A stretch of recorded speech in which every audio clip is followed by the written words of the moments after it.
Okay, we've been looking at human reason. Every Thursday night, we're doing a teaching on human reason.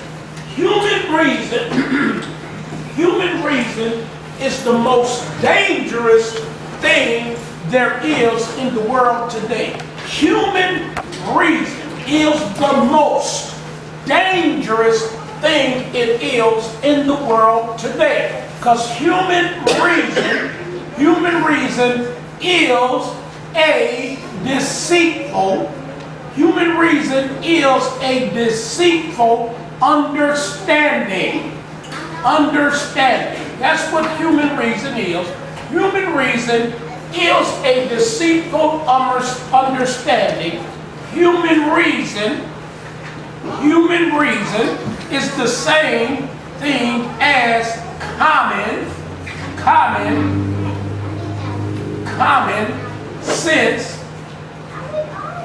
sense, or ordinary, just plain ordinary, no revelation, no spirit, ordinary sense.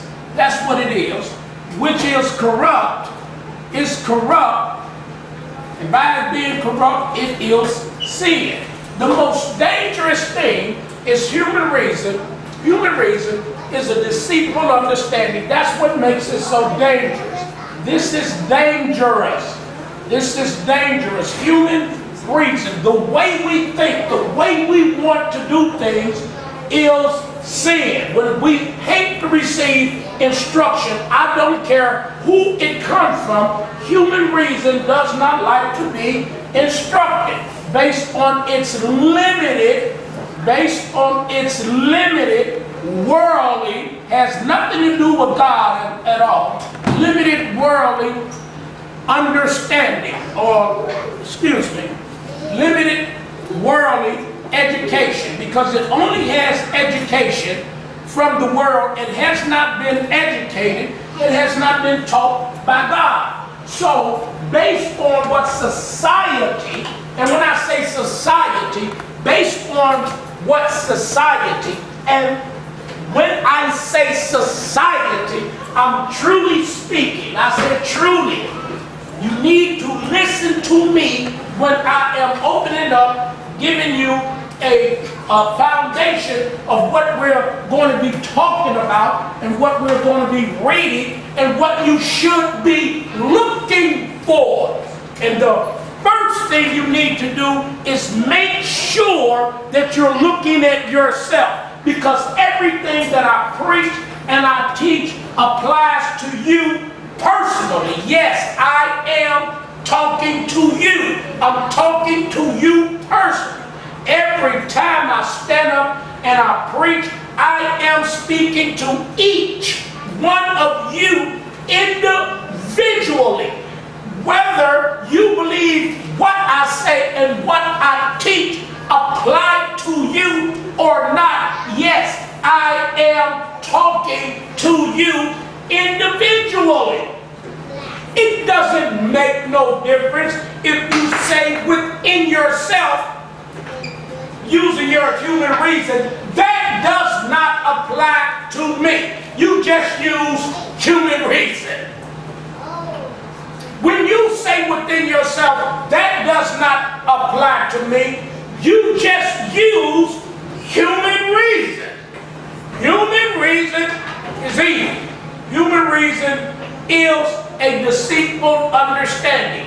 Human reason is a deceitful heart. A deceitful heart. The heart is deceitful. The understanding is deceitful. When we talk about heart, we're speaking of the understanding. When the Bible talks about the heart, it's talking about the understanding. The understanding.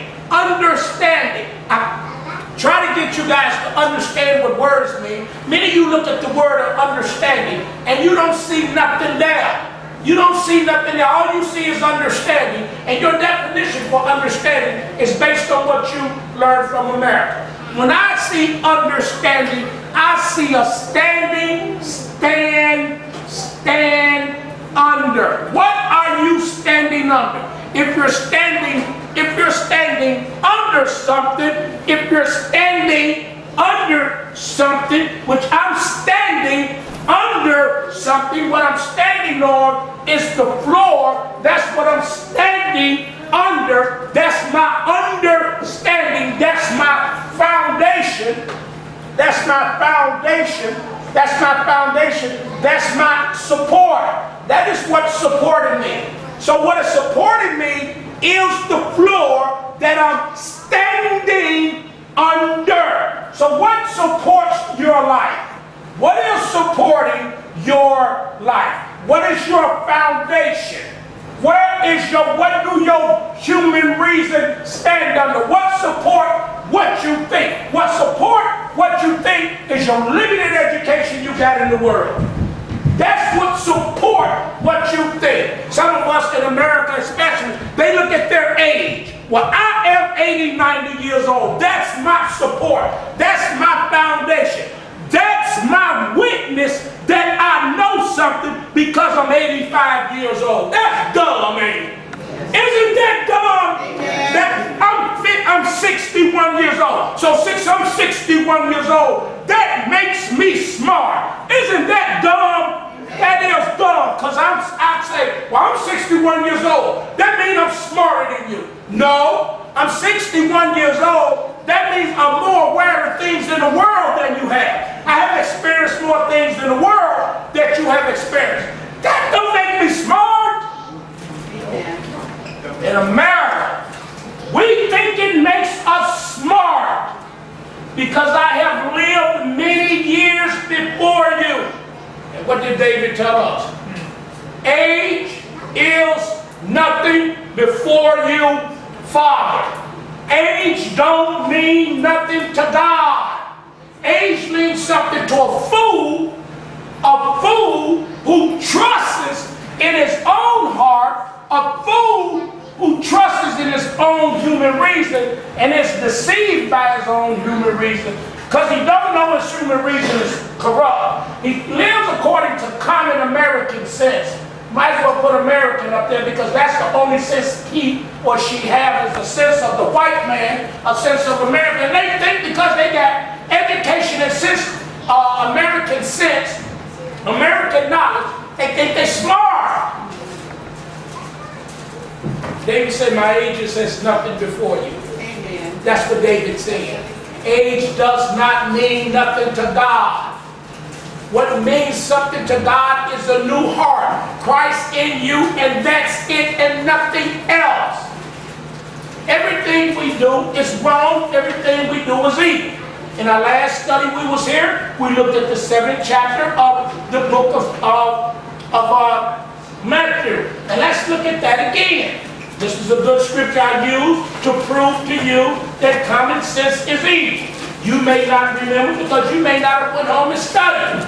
This is something you need to go home and study. We're in Matthew chapter 7. We're in Matthew chapter 7. We're in Matthew chapter 7. And all of this is based on human reason. We can start at verse number 1. This is human reason. This is human reason. This is human reason. All of this he's saying is human reason. We really can start at verse number 25. We could start at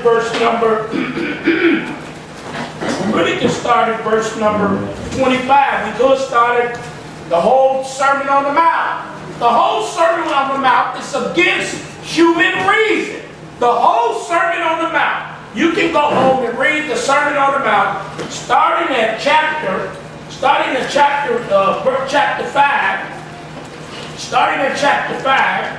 and all the way to the end of chapter 7. That is nothing but him speaking against human reason. I don't care which verse I go and pull out. All right, I pull out verse number 17 in Matthew 17. Think not, think not that I am come to destroy the law or the prophets. That's what human reason say. He come to destroy the law. He come to destroy the prophet. He said, don't think like that. That's evil. That's evil. And that's the way they was thinking. I don't care what verse I pull out from Matthew chapter 5 to the chapter 7. It's going to be based on human reason. Human reason is evil. Human reason is sin. Because human reason draws a conclusion from its support, which is his understanding or his education that he had in America. They based everything that they was reading, everything that Jesus said, everything they did, they based it on the education they received in Jerusalem. Just like you base everything you do and say on the education you received in America. They based everything they received in Matthew chapter 5 to the end of chapter 7. The Jew based everything, Israel, they based everything on human reason. He said, think not. That means they weren't thinking. Don't even begin to think that I've come to destroy the law and the prophets. Don't think that. Human reason told him, look what he's doing. He's trying to destroy the law and the prophets. He knew what they think because he was God manifest in the flesh. And he said in Luke chapter 1 or chapter 2 that the thoughts of many shall be revealed. And the thoughts of many that was being revealed is human reason. The word of God is going to reveal your human reason, going to reveal your common sense to you as evil. But you don't see it as evil because it has not been, quote, showed to you. It has to be shown to you by the Holy Spirit. The Holy Spirit don't show it to you, you're never going to know it. You'll fight it every time. You'll fight it every time. And you don't understand, you're fighting against yourself. You'll fight the Word. You'll fight the Holy Spirit every time. Because human reason cannot conceive truth. Human reason cannot understand truth because human reason is its own truth. Common sense is its own truth. I am my own truth. Just like Thomas Paine said, my mind is my church. What it means to me means more. Listen very carefully. What the Word of God, or anything else somebody says to me, listen means more to me than anything else. What it means to me means more to me than anything else anybody say. Me means more to me. Me means more to me than anything else that anybody say or think.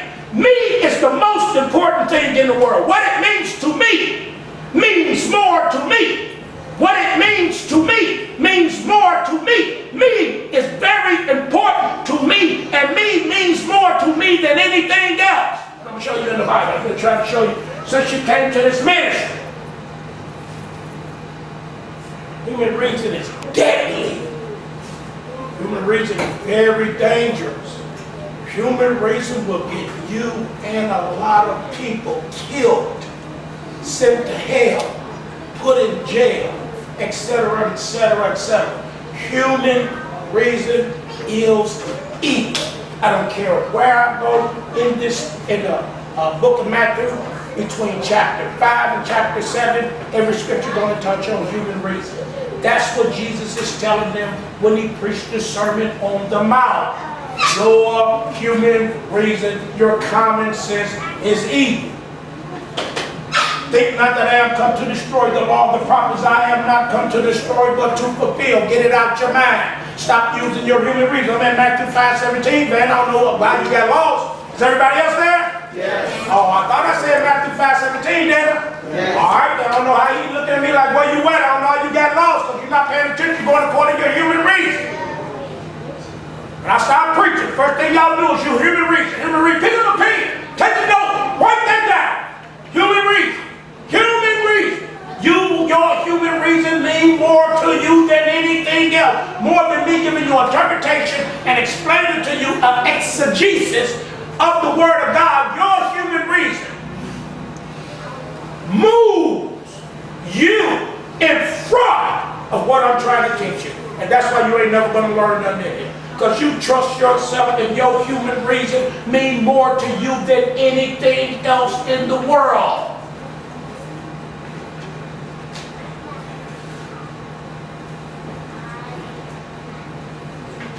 Verse number 18, for verily I say unto you, till heaven and earth pass, one jot and one tittle shall in no wise pass from the law till all be fulfilled.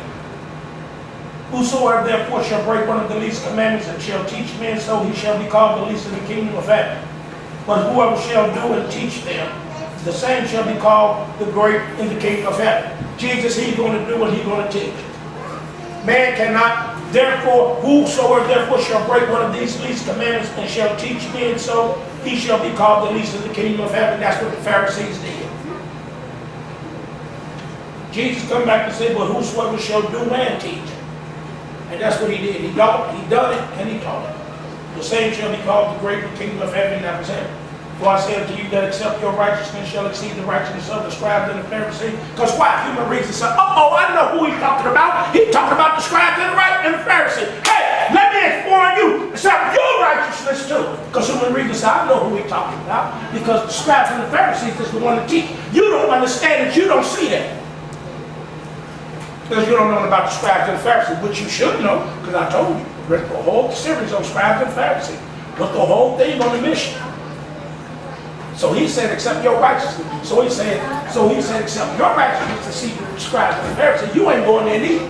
Because they know who did the teaching. The ones who did the teaching in Israel, who did the teaching in Jerusalem, what it was at that time. But the scribes and the Pharisees.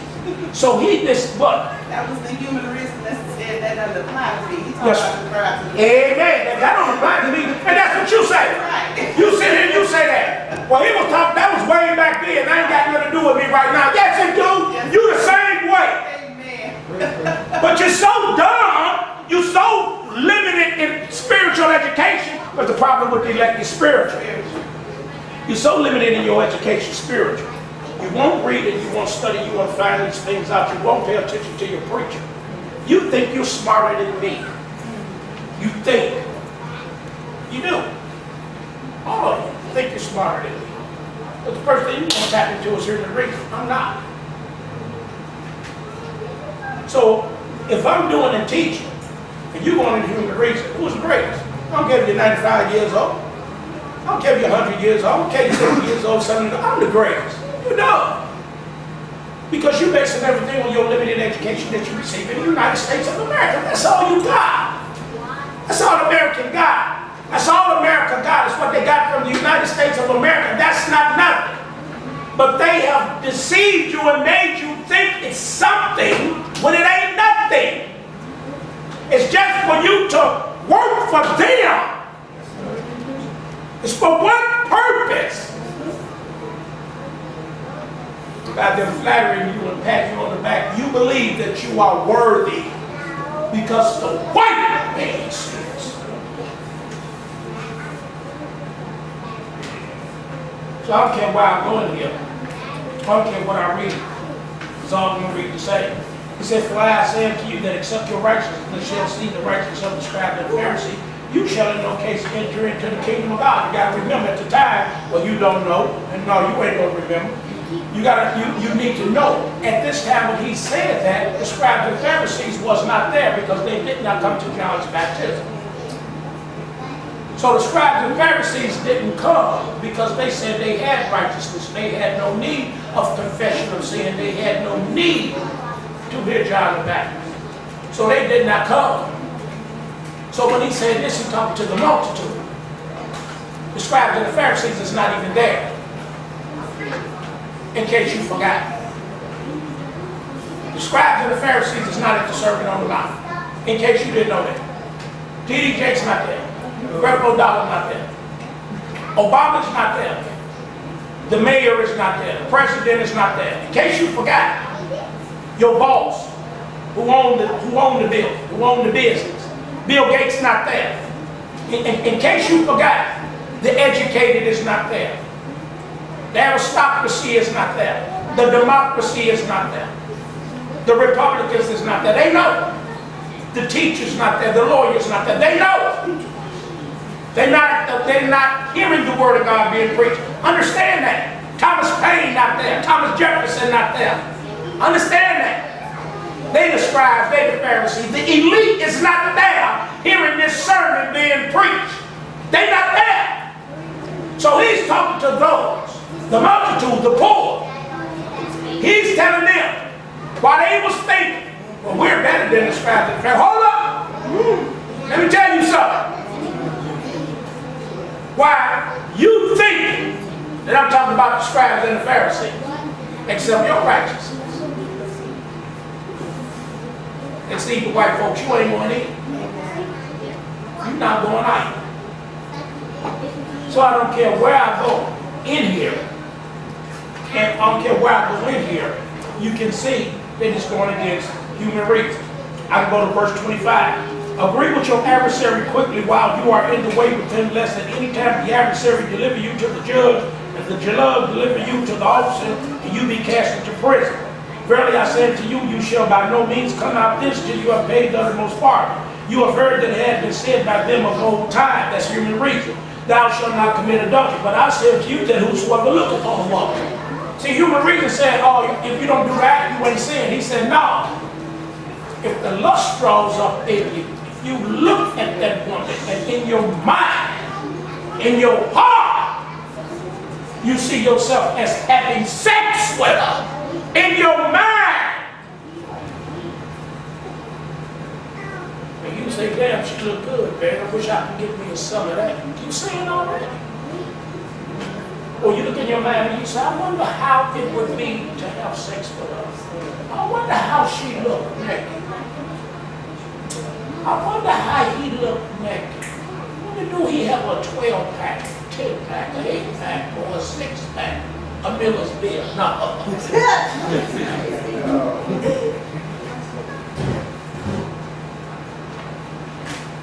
See, human reason said, I ain't commit the act, so I haven't seen it. He said, you're a fool.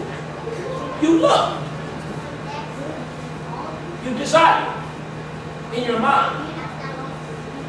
But I said to you, whosoever looketh on a woman to lust after her have committed adultery with her already in his human reason. I don't care where I go. I don't care where you're going here. You're going to find human reason. I don't care where you fit, what scripture you read. You're going to find human reason. Verse 31, it has been said, whosoever shall put away his wife, let him give her a writing of divorce. But I say unto you that whosoever shall put away his wife, say before the cause of fornication, cause her to commit adultery, whosoever shall marry her, that is divorced, committed adultery. Oh man, a man can't get divorced. That's human reason. That's human reason right there. He put away his wife, and he put away his wife, and she put away his husband. Put away his wife, because one didn't put away the man in AD 31. He got rid of that woman because they didn't want to no more. She broke the free. Or he found somebody that looked better than her. So he got rid of that woman. So what that's saying is today, you can't get rid of your wife. You can't divorce. That's not what that's saying. That's human reason. Because they have nothing to back it up. They have no scripture. That's just human reason. What Jesus said. But then if you go over here and look at what Paul said, if you go over here and look at what Paul said, if you go to 1 Corinthians chapter 7, human reason. See, if you go to 1 Corinthians chapter 7, human reason, that's how human reason is. We'll give you some illustration of human reason before I go into my doctrine, go into the lesson we're going to look at tonight in the scripture. We go to 1 Corinthians chapter 7. That's how I'm going to do a teaching on this, but not tonight. Just give you a taste of it. You go to 1 Corinthians chapter 7, verse number 10, and unto the married I command, yet not I, but the Lord. Let not the wife depart from her husband.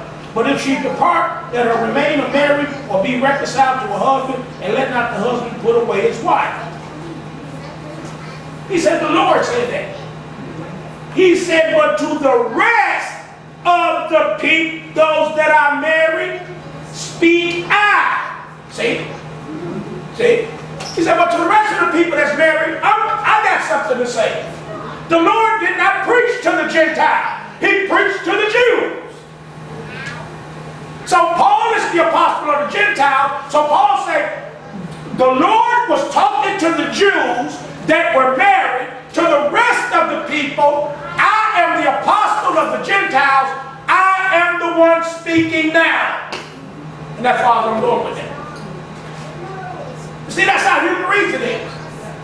And human reason will draw a conclusion from this. Said a man can't divorce his wife, a wife can't divorce her husband. And that's based on human reason. Paul said, yeah, when Jesus said it, was he talking to him? It's right there in Matthew.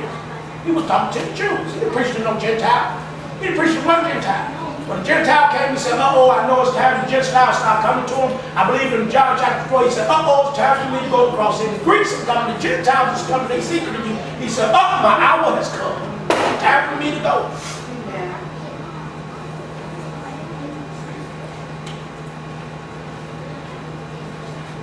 I can go to verse number 38. You have heard that it has been said, and I point out 2 for 2, but I say unto you that you resist not evil. What did he just say? Don't you take no revenge.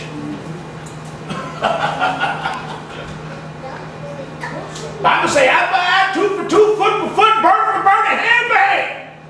He said, no revenge. You cannot take vengeance. Why? Because vengeance has always been the Lord. He just preaches sovereignty of God there. Don't resist the evil because it comes from God. I will bring evil upon you. He said, but I say to you that you resist not evil. Whosoever shall smite you on the right cheek, turn to him another also. All he said is, don't you seek revenge. That's all. He ain't saying nobody will slap you upside your face. He ain't saying that. That's not what he's saying. All he's doing is giving us illustration, giving a picture of you not taking revenge when evil and wrong is done against you. That's all he's saying. If any man will sue you at the law, take away your coat, let him have the cloak also. Don't seek revenge. That's all he's saying. Whosoever shall compel you to go a mile, go with them twain. That's all he uses, using their custom to show them, don't take revenge. Give him that accent of thee, and from him that will borrow of thee, turn you not away. You have heard that it hath been said, you shall love your neighbor and hate your enemy, but I say that you love your enemies. Bless them that curse you, do good to them that hate you, pray for them that despitefully use you and persecute you. All he said is don't treat people like they treat you. He telling you don't mistreat nobody. He telling you don't take no revenge. That's all he's saying. But you got your white man's interpretation of the Bible. That's why you don't understand that you may be the children of your Father which is in heaven. That's what he do. For he made the sun rise on the evil and on the good, send rain on the just and on the unjust. If you love them which love you, what reward have you? That's human reason. Well, who the reason love? She don't like me, I don't like her. He don't like me, I don't like him. She like me, I like her. He like me, I like him. If you salute your brother and uncle, you cordial and polite to your brother, to the black man and uncle. You're not cordial and polite to the white man, Puerto Rican, the Mexican. Just your neighbor, the one that lives next door to you. You ain't saying nothing to him because he did something to your daughter. Your daughter played a hoe, married a nigga get her pregnant. You don't want her no more. Why you pissed off at the nigga? Pissed off at your daughter. You don't want to lay her nasty self down there. You pissed off at the nigga for? Huh? Why you pissed off at the nigga? Because he got your daughter pregnant. Why you mad at him? Why you ain't mad at her for laying down? Why? So you take sides. You eat. You a reason. You gotta look out for mine. You eat. You eat. You eat. He raped my daughter when he went out with her. They went to the lounge. He didn't know she was drunk. What the hell she get drunk for? You mad at the person who did it to your daughter. Why you not mad at your daughter?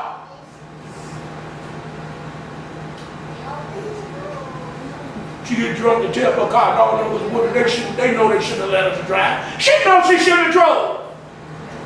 What you mad at them for? Why you not mad at your daughter? Why you not mad at your son? Why? Human reason. It's evil.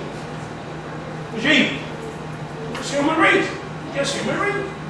That's not it. It's just human reason. It's just human reason. Human reason is dangerous. Very, very dangerous. Human reason is very, very, very dangerous. Human reason is dangerous.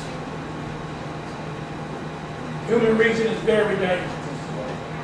We got a reputation.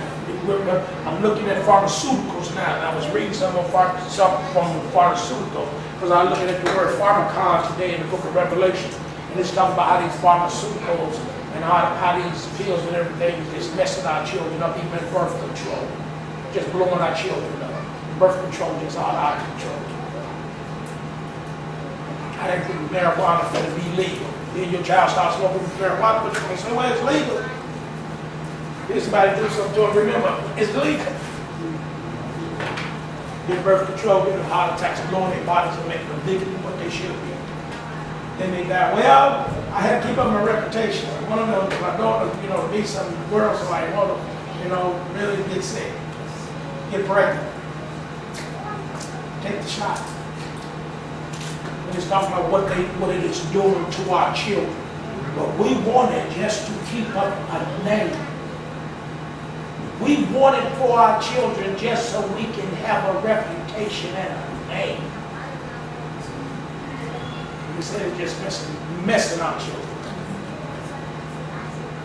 Teach on the word pharmacon. What's the word sorcery?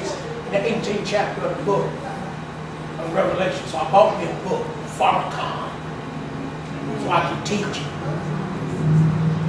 That's who God will judge, those who practice sorcery, pharmaceuticals, pharmacon. That's where we get our word pharmacy. For human reason, dangerous. Take heed that you do not your hands before men to be seen of them. Up in verse number 1. I want everybody to know I'm giving. I want nobody to know I'm giving. I make sure everybody know I'm giving. So Dennis gonna say something. I'm gonna make sure he see me when I put my money in the Bible. I'm gonna make sure he see me when I buy something. Human reason. Because I don't want nobody to say nothing about me. Me, remember, me is the most important thing in the world. To me is the most important thing in the world. To me is the most important thing in the world. To me is more important than anything else in the world. Human reason. Human reason is dangerous, Carol. Colossus, very, very dangerous. It's all through here. Maybe when you start reading your Bible, you'll start seeing how bad human reason is. We truly don't understand what human reason is. Human reason. Studying on the kings. When I read over there, went through the kings with you last week, I looked at kings again. Human reason said human reason said, the Bible said God was angry with them because they asked for a king when God was their king. Yes, he was angry with them when they asked for a king, because they wanted to be like the nations. Because I went and read again. I just didn't stop there. I went to, as a matter of fact, we can go to it right now. I went to another look at, before even Genesis 49. You can go to Genesis chapter 17.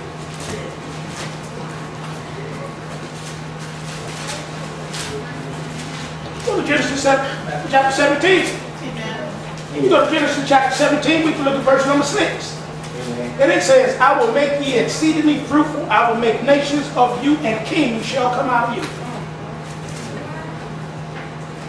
God already prophesied kings coming. It was them asking for a king to be like the nation. They didn't wait on God. Their support for heavenly kings, their floor, their support for their lives, what they were standing on was human reason. They wanted to be like the nations. That's what got the white man and the black man in the trouble he in. He wanted to be like the white man. He wanted his children to be like the white man. He wanted to possess what the white man possessed. He wanted a mind like the white man has. He wanted money like the white man has. That's human reason. When he wants that, what has he did? He has took thought for his life. And in taking thought for his life, he has asked for a king like the other nations. Because he took thought for his life. So he won't be like everybody else. He wants somebody to rule over him. He don't want God to reign over him either. Verse number 16. And I will bless her. Verse number 15. And God said unto Abraham, as for Sarai your wife, you shall not call her name Sarai, but Sarah shall her name be. I will bless her, give you a son also of her. That's not human reason. That's revelation. That's deep. Thank you, Holy Spirit. That's revelation. I will bless her, give you a son also of her. I will bless her. She shall be of nations, kings of people shall be from her. That's 2 times. Before you even get to 1 Samuel, it already was prophesied. Wait, but hold on, man. I ain't through. Go to Genesis 35:11. I go to Genesis 35:11. Go to Genesis 35:11. Genesis 35:11. And God said unto him, Genesis 35:11, God said unto him, I am God Almighty. Be fruitful and multiply. A nation, a company of nations shall be of you. King shall come out of your loins. There are 3 places that I showed you before 1 Samuel. Well, he had already promised Abraham the king was coming out of him. Got Israel in trouble. They didn't wait on God. Had no faith in God. They wanted to be like the other nations. God was ruling them. God was their king, and God was ruling them through the prophets. God was ruling them through Samuel. That's how he was the king. God was ruling Israel through Samuel the prophet. God was ruling Israel through Samuel the prophet. God was ruling Israel through Samuel the prophet. Amen. But then they, let's go over to 1 Samuel, we'll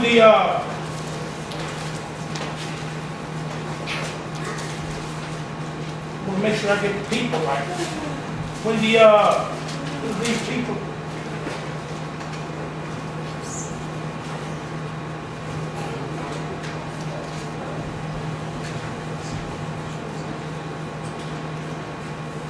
the Philistines,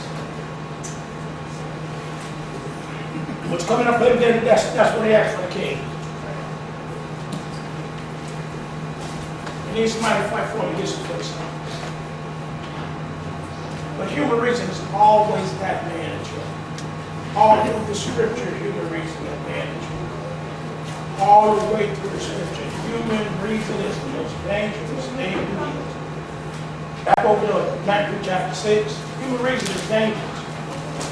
Matthew chapter 6, take heed that you do not show them before men to be seen of them. That's human reason. He just told you what human reason is. Matthew chapter 6, verse 1. It says, human reason gives alms. Human reason says, give your alms so men can see that you are a holy, upright, and a good person. That's what it just said. Make sure somebody sees what you're doing. That's what human reason says. So won't nobody have anything to say against you. You make sure that you do what you do so you can be seen of me. That's human reason. Oh, let me add this in here. Impressed upon you by the devil. Amen. So you don't think that you're doing it by yourself. Because human reason makes you think that you're doing it by yourself. That's how stupid human reason is. Human reason makes you think you're doing it by yourself and you're not. You got your book up. I've been trying to read this for a while. Bondage of the Will. Bondage of the Will. I've been trying to read this for a while. I think we read it. I told you we was going to read it. We're going to get in scripture. Bondage of the Will. Page 102. Bondage of the Will, page 102. Bondage of the Will, page 102. Bondage of the Will, page 102. For as for the other paradox, alongside the doctrine, alongside error, alongside dox, glory alongside, honor alongside, doctrine alongside. All we do is done not by free will, but of mere necessity. Let us take a brief look at it, for we must not let such a mischievous remark. What is the mischievous remark? All right, because everybody don't know what the mischievous remark is, because everybody can't read, can it? Can it? And everybody don't understand it. Okay? Let us take a brief look at it, for we must not let such a mischievous remark go unchallenged. Erica, you don't have this book? Who don't? Oh, you ain't got your book, Erica? No, I don't know why. Know why? As for the other paradox, All we do is done not by free will, but of mere necessity. Let us take a brief look at it, for we must not let such a mischievous remark go unchallenged. My comment is simply this: if it be proved that our deliverance, our saving, our preserving, our continuing, our living is not of our own strength. You don't live of your own strength. You don't breathe of your own strength. You don't live of your own strength. You're not living of your own strength.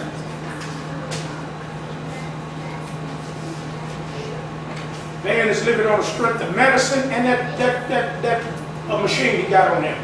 Take that machine out for him and that medicine out of him, Van Whitfield would die. He's not living on his own strength. We don't live on our own strength. Take away the breath of God out of us, you die. You're not living on your own strength. Nobody. N-O-B. O-D-Y. Nobody.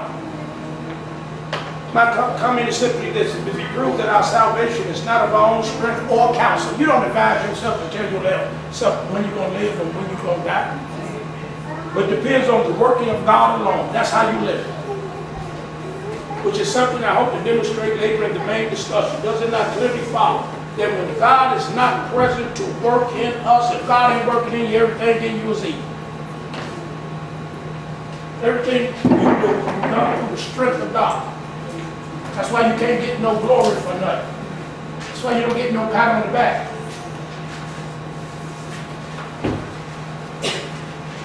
I raised 5 kids. I raised my daughter. I did this. Sent them to college. Sent them to other college. And you ain't did nothing. You ain't did nothing. God is not present to work in us. All is evil. If God ain't working in you, is evil. You ain't born again, you evil. God ain't working in you for good to do you evil. Everything you do outside of God is evil. Everything. Everything you did before you was born again is evil. Everything that your mama did, your daddy did, they weren't born again. You know it. Your sisters and your brother, everything they doing. They don't believe predestination, sovereignty of God. They evil. They believe in free will and they got a free will. Everything they doing is evil. And you believe that they doing everything, and you compliment them and flatter them and say, wow, y'all so successful. You evil too. All is evil. Everything man does is evil. Everything. Everything. All is evil. We just proved that. We proved that in the 7th chapter of the book of Matthew. We can go over there and read it. If your son asks you for a stone, you gonna give him a serpent? No. That's human reason and common sense. How can you be an evil? God say you evil. How can you living, existing in an evil state, an evil condition, do anything that's good? You can't. I hope to demonstrate later in the main discussion, does it not clearly follow that when God is not present to work in us, all is evil? God ain't working in you both the will and do of his good pleasure. Everything you're doing is evil. It is God which worketh in us for salvation. You can't save yourself. And of necessity, of need, we don't have no choice. That's what necessity means, in case you don't know.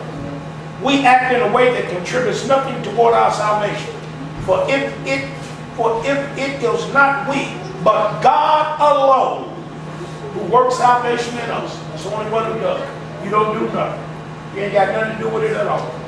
It follows that willy-nilly nothing we do has any saving meaning before have any saving meaning before to his working in us. I say of necessity. You can't help it. That's what necessity means.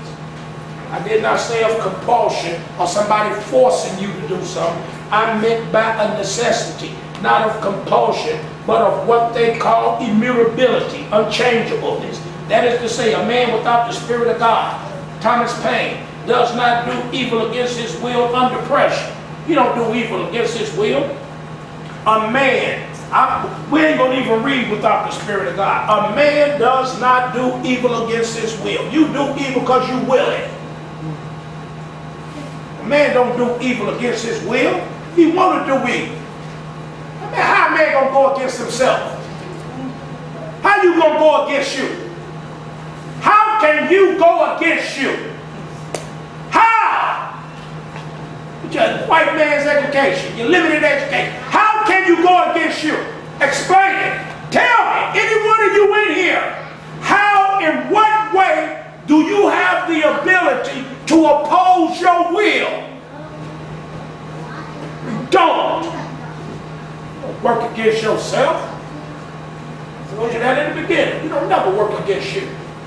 The only way you start working against you is with the Holy Spirit. The Holy Spirit gives you power to go against self. Yes? In that one statement we just read, I finally understand the bondage of the will. Yeah, that's what the will named it.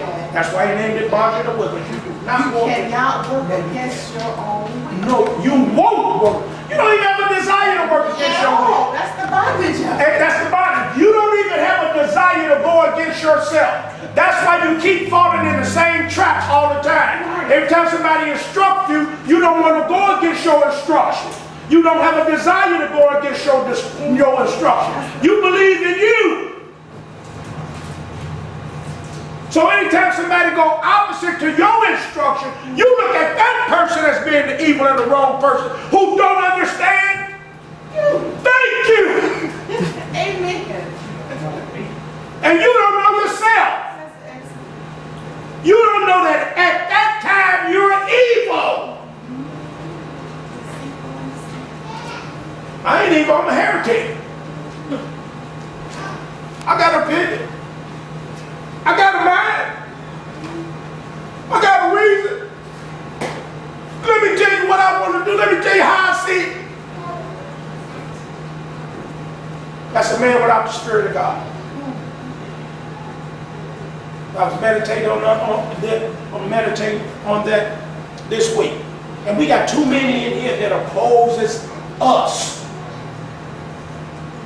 The Bible said there's one Lord, one faith, one God, one Spirit, one Lord, one baptism.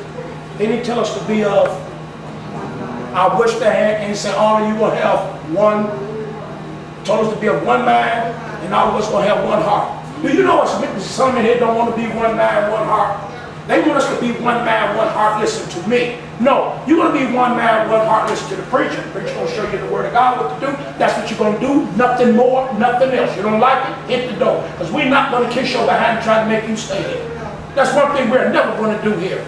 We're going to be one heart. We're going to be one Lord, one faith, one baptism, one God, in you all, through you all, one mind, one heart. We all going to do the same thing the same way. You don't want to do it this way, me.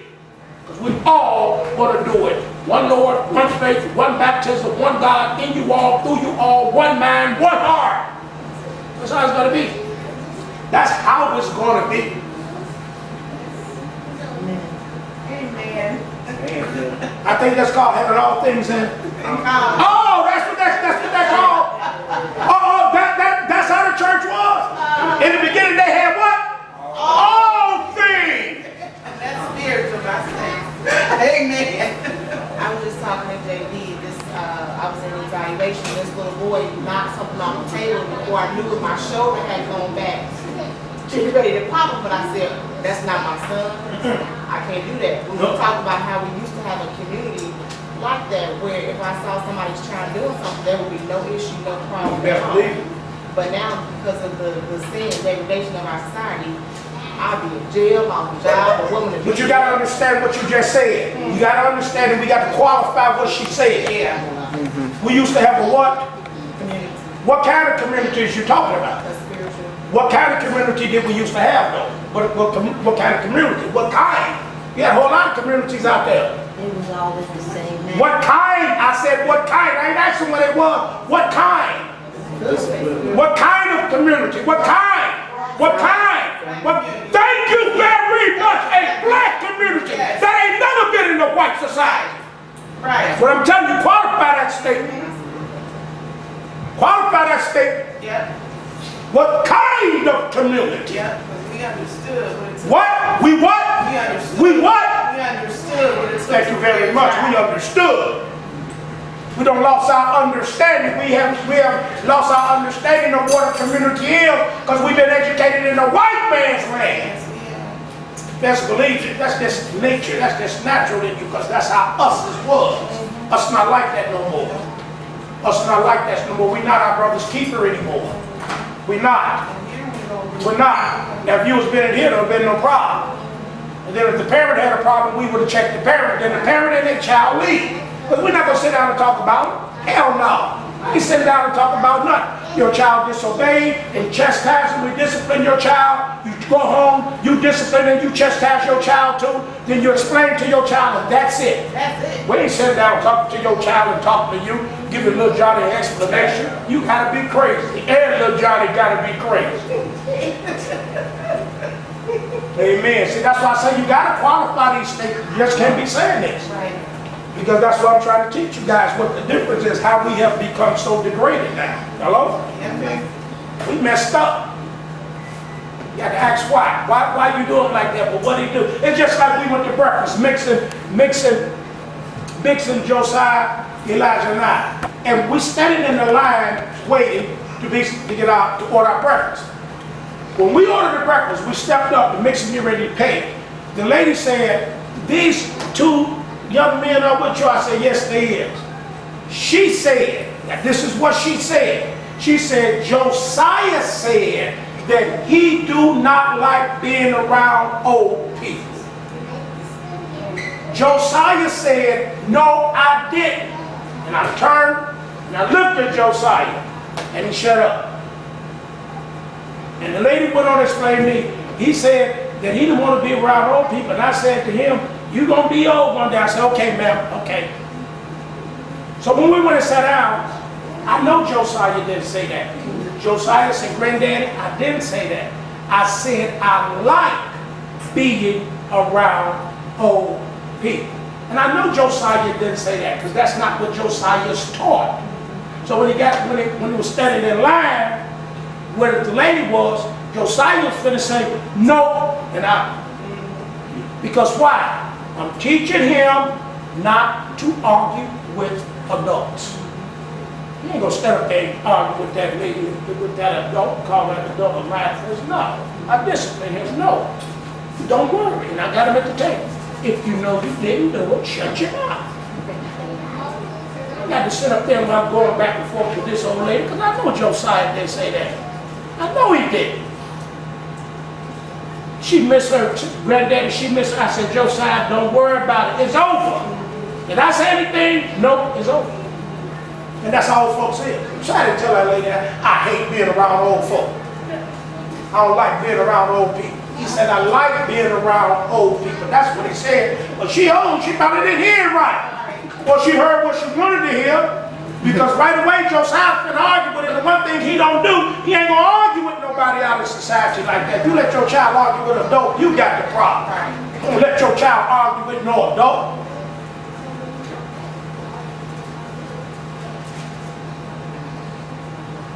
And don't go in your human and say, well, how do we find out if we're right or wrong? It don't make no difference. The child doesn't argue with an adult. Amen.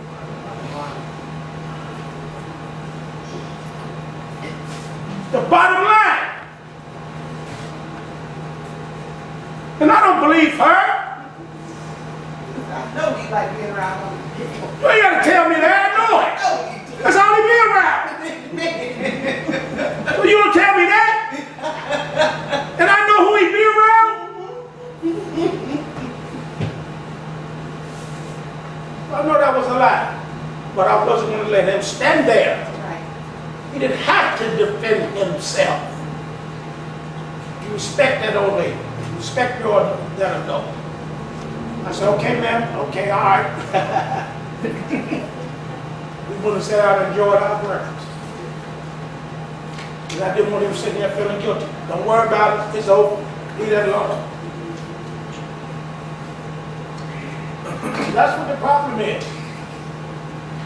You evil, period. And you don't know it. You cannot even will to do good. That's why I told you we go not read without the Spirit of God. Now you can understand. Maybe that was good for you, JD, so you can get understanding. Mirror some probably to catch it. A man does not do evil against his will. Don't read without the Spirit of God.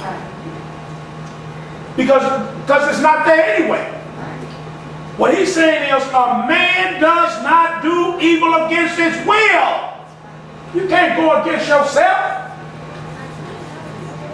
You give your alms so people can be seen, that's evil.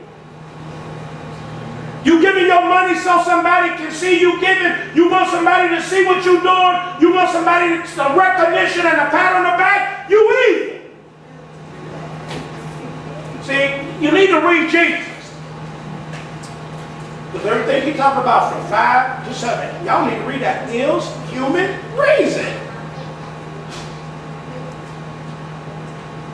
I did this for so-and-so, so-and-so. They didn't even say thank you because you evil. Amen. That's because you evil. Amen. They could have said thank you. That's because you evil. That's because you evil. Because your human reason have told you you're a good person. They don't even appreciate it. How you know? How you know they don't appreciate it? Because they didn't say thank you. Oh, because they didn't say thank you, which is what the white America taught you. So they evil. Because they didn't say thank you like the white man said they should say. You ought to be ashamed of yourself. You're the evil person. You shouldn't even be looking for it, as Jesus said. Jesus just said you shouldn't even be looking for it. Jesus said you shouldn't even be looking for a thank you. Jesus said don't expect it. Because you're dealing with human beings. You're dealing with evil people. Jesus said don't even expect an evil person to say thank you to you. Don't expect it. That's what the evil part is about it. Your expectation. Your expectation is what is evil. Yes, it is. Your expectation, what you've been taught by your grandmama and your mama and a white man. That's what they got to do. What you expect a person to do is evil. Whatever you expect somebody to do is evil. You don't believe in the sovereignty of God. Right, you do it to please the Father. Amen. Your expectation is evil. You expect it. And by you expecting it, you evil already. That comes from your human reason. It's evil. So I'm really trying to get y'all to understand how evil the human reason is. Because you expect somebody to say thank you. You expect somebody to do something and they don't do it, quote, according to your mind. So you say something wrong with that person. Your expectation is evil. You desiring it. You wanting it. But isn't that just the right thing to do? That's human reason. No, it's not the right thing to do. Who said it was the right thing to do? Who said it that was the right thing to do? Human reason. God didn't say that was the right thing to do. God said all things give thanks. Even when they don't say thank you to you. He said thank them for not thanking you. He said give thanks for them not saying thank you. In all things give thanks. Thank me for not having them to say to you thank you.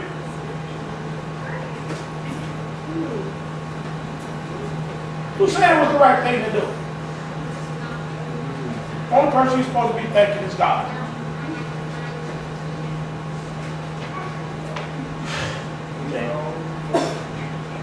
A man does not do evil against his will under pressure. Nobody pressured you to do that.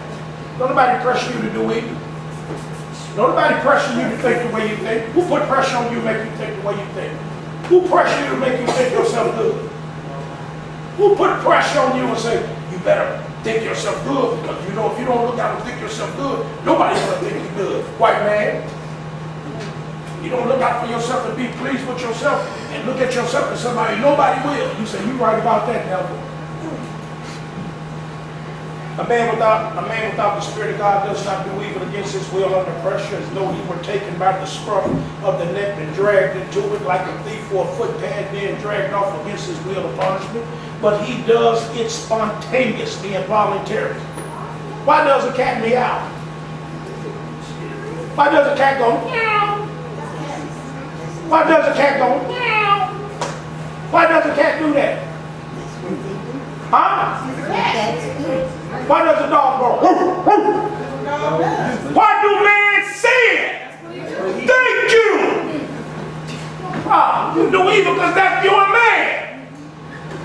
You don't got to go teach the hey cat. Now you go up to the cat and say, hey cat, I don't want you to, don't you? All right, cat, you're a cat. What you do? Meow. All right, I'm gonna take this dog on a stick and I'm gonna bust you upside your head, cat. If you do not go, woo, woo, what the cat gonna do? Meow. You don't have to force no man to sin. You don't have to force you to do evil. You evil by nature. You might have to compel you to be evil. But he does it spontaneously.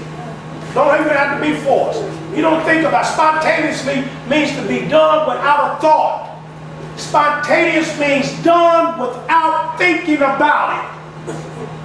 Spontaneous means done without thinking and voluntarily. This willingness or volition is something which he cannot in his own strength eliminate, restrain, or what? No, you can't change yourself. You can't change it. That's how you will.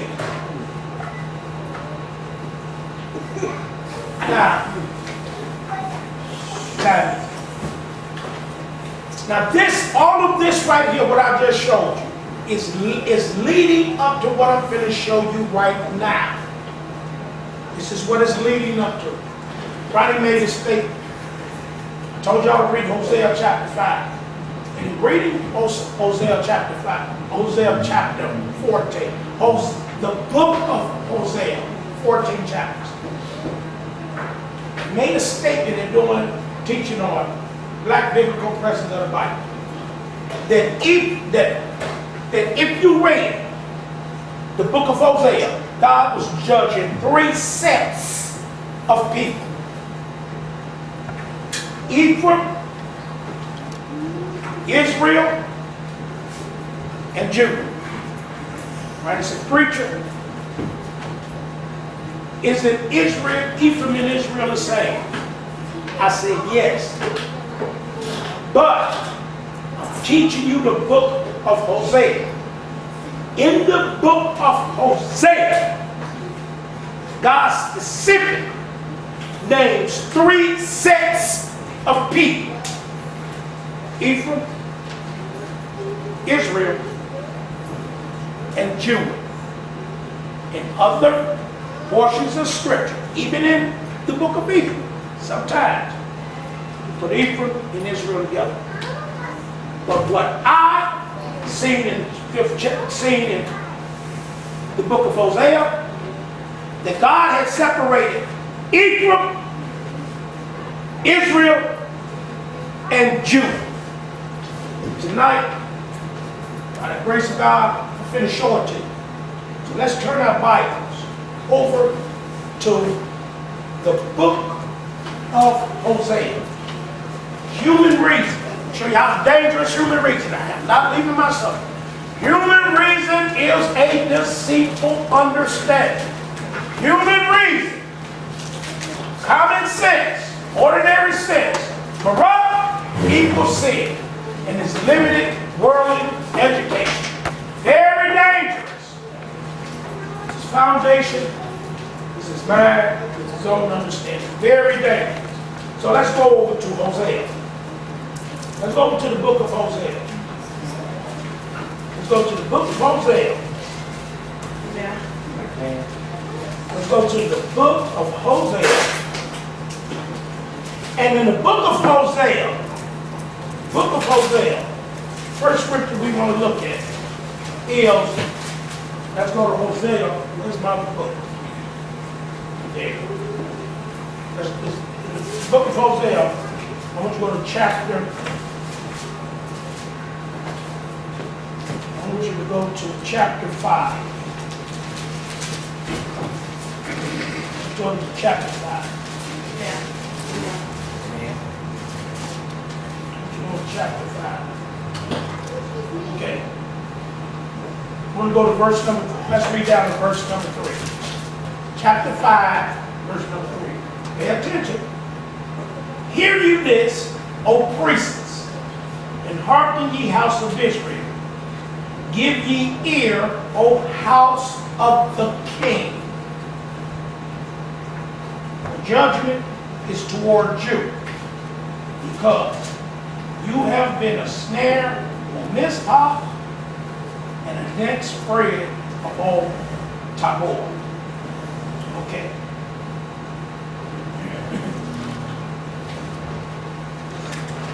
Okay. Okay.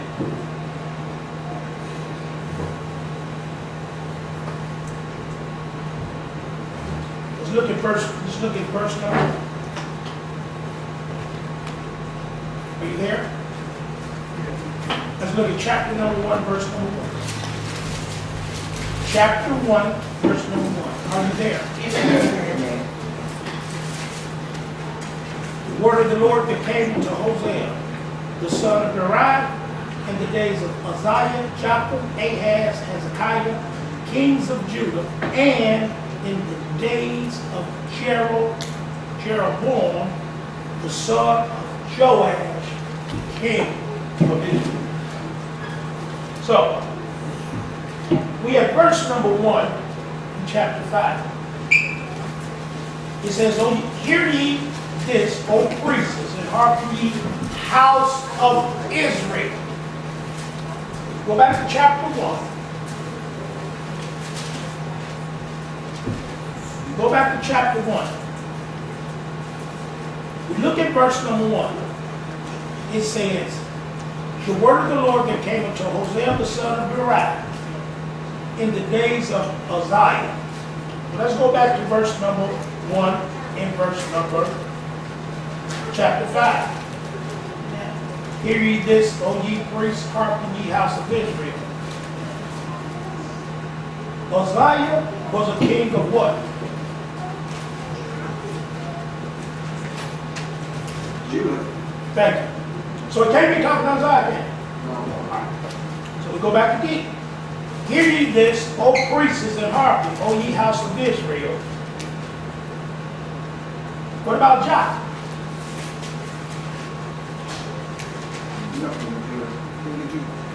Was he talking to Jotham? Why? Why, Cleo?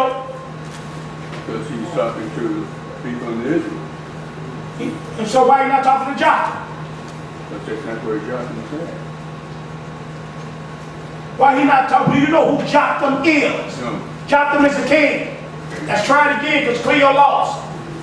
Many of the rest of you may be lost. I mean, 1-1. Amen. The word of the Lord, it came into Hosea, the son of Berai. Who was Berai? Cleo. Son of Hosea. Who was Berai, Carolyn? Son of Berai. Who was Berai? Berai, man. Oh, I'm sorry. Who was Berai, man? Who was Berai, Mama Rhonda? Berai was Hosea's son. Who was Berai, Glenn? Who was Berai? Ronnie? Hosea's father. Thank you very much. You guys need to learn how to read it.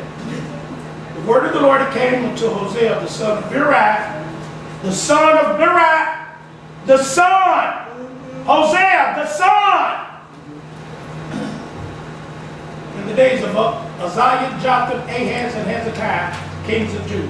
Who was Jotham, king? Cleo? King of Judah. Thank you very much. Who was Ahaz, JD? King of Judah. Who was Hezekiah, Carol? King of Judah. How many kings of Judah is it? 4. Thank you very much. You see Kings of Judah. You guys need to pay attention when you read. You're still not paying attention when you're reading because you read with human reason. It's a shame. You elderly people really need to sit down and read. And I'm serious. So simple. And also, right, in the days of Jeroboam, the son of Joash, king of Israel, right? Who was Joash, Cleo? King of Israel. Wrong. Who was Joash? Mix it. I can't hear you. You don't have it. You can't see? Yeah, I see. All right, then who was Joash? Who's Joash, Erica? Thank you. Jeroboam's father. Joash is Jeroboam's father. Hosea prophesied in the days of Joash or the days of Jeroboam. Van.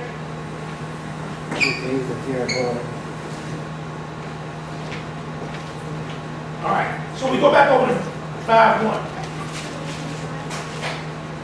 So where it says, hear ye this, O priests, and hearken ye house of Israel.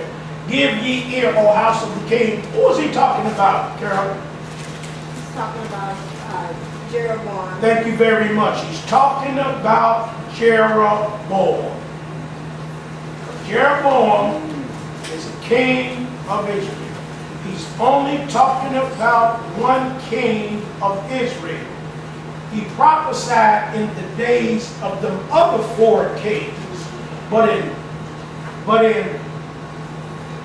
Hosea chapter 5, verse 1, this is not to Uzziah, is it?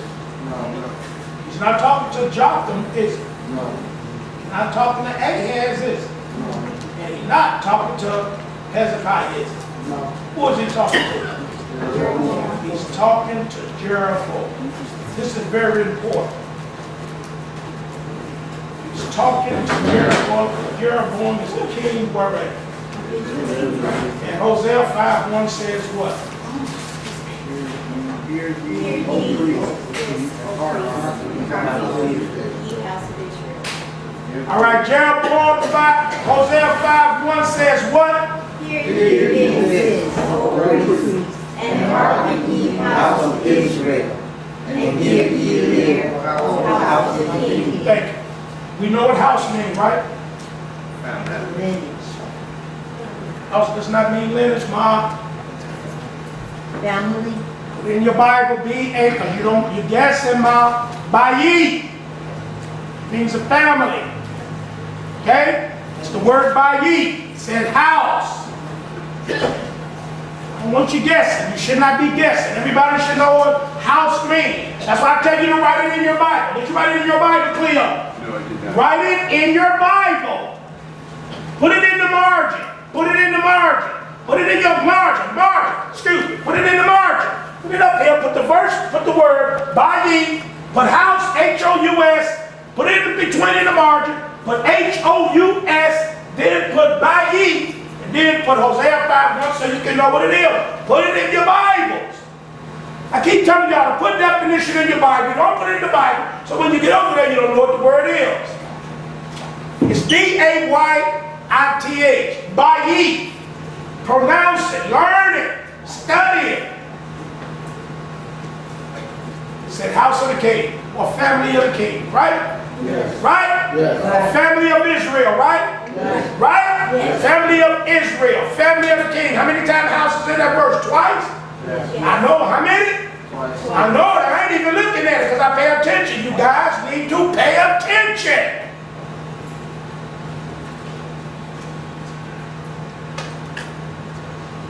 He said a priest. Right? Yes. All right. Try to get through this. It'll take me a while, probably because you guys are slow. When you shouldn't be slow. This stuff you should know already. When they say house, you should know that word is Bayi. You should know that. But you don't know it because you don't write it down, you don't study it like I instruct you to. See, nobody got to force you to do evil. You just do evil by faith. That's what I was reading. I don't have to force you not to do nothing. You know, I ain't putting that in there. And you don't know it when I ask you. What is the word house? I don't know. And everybody should know what the word house is. Bayi. What? Only JD's word when we study. Do you remember Yes. when we were studying Wayne County? For the, You don't remember that. You don't remember. Van don't remember that. Oh, Glenn don't remember that. You do. When we was on the laptops one. Yeah. They don't remember that. I You know? wasn't here. I didn't say you. I said Glenn. I said Van, and I said Cleo. I didn't say Mama Rhonda. Yeah, but I got that wrong. What? So what? Put it in your Bible now. But you should have had it. You should have known it because I gave it to you before. I bet you if I go to other scriptures, you got it in your Bible somewhere. Yeah. I know you do. But Bayit is easy to remember. Anytime you see house, you know it's Bayit. That's my point, right, Ronnie Bowie? Yes. Anytime you see house, you know it's Bayit. I mean, that's simple. Anytime I see house, I ain't got it in my Bible because I know every time house is mentioned in the Bible is Bayit. You feeling me what I'm saying, Mom? Yes. So I don't care what you see it say, oh, house of Judah. Hello? What it means? The That's the Hebrew word. What does it mean? house. What does it mean? House of. What does it mean? What does Bayit mean? What is the Family. Thank you, family or offspring? I keep asking you what it means. The English word in your English Bible is house, the original text. The correct word is Bayit. The translation is house. This is dangerous. You got it, JD? Amen. This is dangerous. That's common sense. That's human reason. That's truth. That's the way it was revealed. It's written in Hebrew. It's one written in English. This is dangerous. That's common, ordinary. That's why you don't know nothing. Because you don't define. That's dangerous. By ye. That's spiritual right there. That's the family of the king. We see house, we think 2 rooms. Right. Backyard. Yeah, picket fence. This guy. Yeah, right picket fence. Preach, mix. That's what my point is. Talk to the 10 northern tribes, and he talking to the house of Jeroboam, the family of Jeroboam. Yes, he talked to somebody specific. And this is what I want y'all to see. I'm going to show you.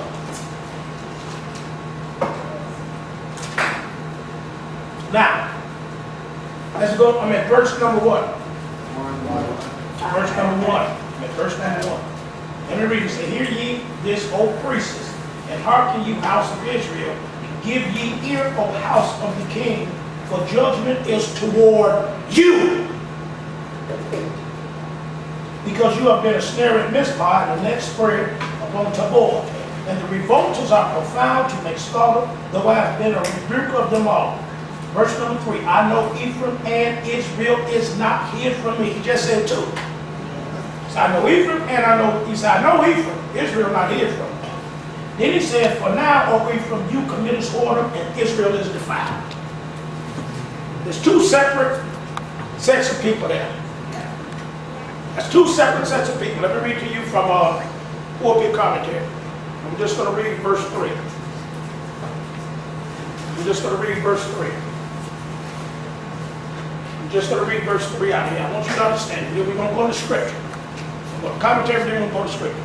I know Ephraim and Israel is not hid from me. All attempts at concealment are vain. Those sinners try ever so much to hide their sins from divine majesty. However deep they dig downward, God will bring their evil doings up and out to the light of day and punish them. Now I keep telling y'all, you don't get away with nothing. I don't care if I don't never see it. If God wants me to know it, I am going to know it. I don't care if you try to hide. You can't hide nothing from me that God don't want me to know. Nothing. Try it. Try it. Try it. Now I hope you don't take that serious when I say try it. I pray you don't take that serious and try it. I pray you really don't take that serious. No, take it serious. I pray you don't take what I just said serious and do it. Let me read it again. I know Ephraim. Israel is not hid from me. All attempts at concealment are vain. Though sinners try ever so much to hide their sins from the divine majesty. However deep they dig downward, God will bring their evildoers up and out to the light of day and punish them. For now, O Ephraim, verse 3, you committest whoredom, and Israel is defiled. Let me read to you what this means. Israel is the northern kingdom, Ephraim being the most powerful tribe. So he distinguishes the 9 from the 1. He points out Ephraim for a reason. I'm going to show you why. He specifically says Ephraim. Israel is the northern kingdom, Ephraim being the most powerful tribe out of the 10. Ephraim is the powerful tribe out of the 10. Who is the most powerful in here out of all the members of the neighborhood those mentioned? Thank you. So what he's saying is, Dennis, I know your sin, and by the Navajo Ghost ministry following you, they defile.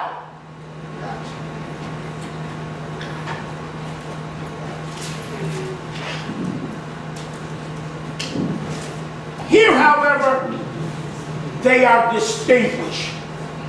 Israel is the kingdom as a whole. Ephraim is its leading tribe. Ephraim is the leader. This powerful tribe, ever envious of Judah, was the ringleader in the calf worship of Jeroboam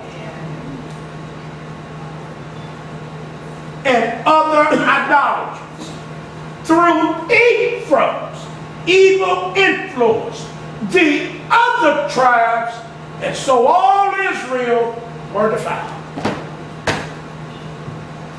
That preacher, that pulpit, that Baptist church, he is the ringleader.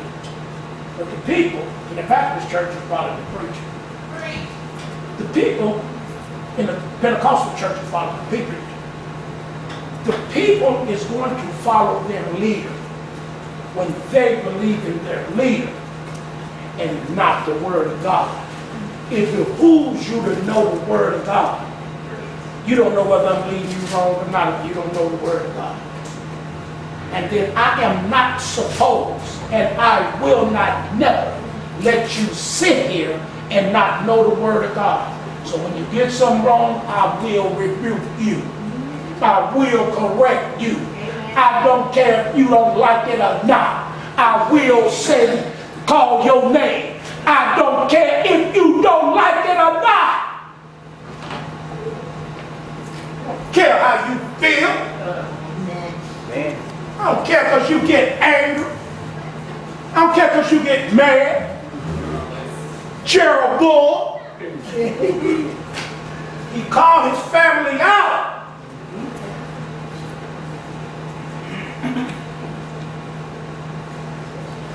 In the book, I got 30 minutes. In the book of Hosea, Ephraim is mentioned 37 times in 32 verses in the whole 14 chapters. In chapter 7, Ephraim is mentioned 7 times alone. Talking about Ephraim by itself. Why did God pull out Ephraim? Well, let's go to 1 Kings. Why do you think he said Ephraim? Let's go to 1 Kings. This is why it's good to know the scripture, Ronnie. Ronnie asked a beautiful question. Ronnie asked an excellent question. Why did he say Ephraim? Let's go to 1 Kings chapter 11. You're going to find out why he said Ephraim. 1 Kings chapter 11. Why did he say Ephraim? Why did he say Naphtali? Why did he say Gad? Why did he say Asher? Why did he say Issachar? Why he ain't say Zebulun? Why he call out Ephraim? Why he ain't call out none of the other tribes, Erica? Why did he just call Ephraim? It's just like you said, well, preacher, why you call my name?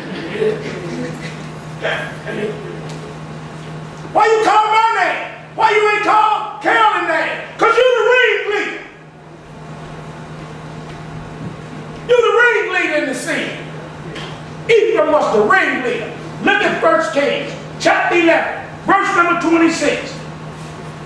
And Jeroboam, the son of Nebat, and Ephrathite. That's what Jeroboam was. Yep. That's why he calling him out.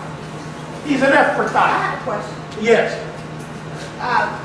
In 11:26, it says Jeroboam the son of Nebat, and then in Hosea 1:1, it says that he was the son of Joab. Well, so what that mean? So what are you saying? I don't. So what do you mean? He is the son of Joab. All that means it said Carolyn Anderson, the daughter. What was your daddy's name? Dorsey. Dorsey. So what that mean? He just telling you who his daddy was, man. It's easy. I'll just. He just telling you who his daddy was. So they're the same person. Who? Who is the same person? It says in Hosea 1:1. I know what it says in Hosea 1:1. I ain't even got to go read it. It just said Jeroboam, his daddy's name was Joash. That's all it said, Carol. What's the problem? Carol, Okay. what's the problem? All he telling you, hated the son of Erica. What's the problem?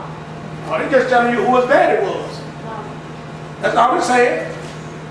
Let you know that he was from Israel and he's not from Judah. Just name the kings of Judah. And all that scripture is telling you is that Jeroboam is not from Judah. That's all that scripture is telling you, Carolyn. Human reason sent you somewhere else.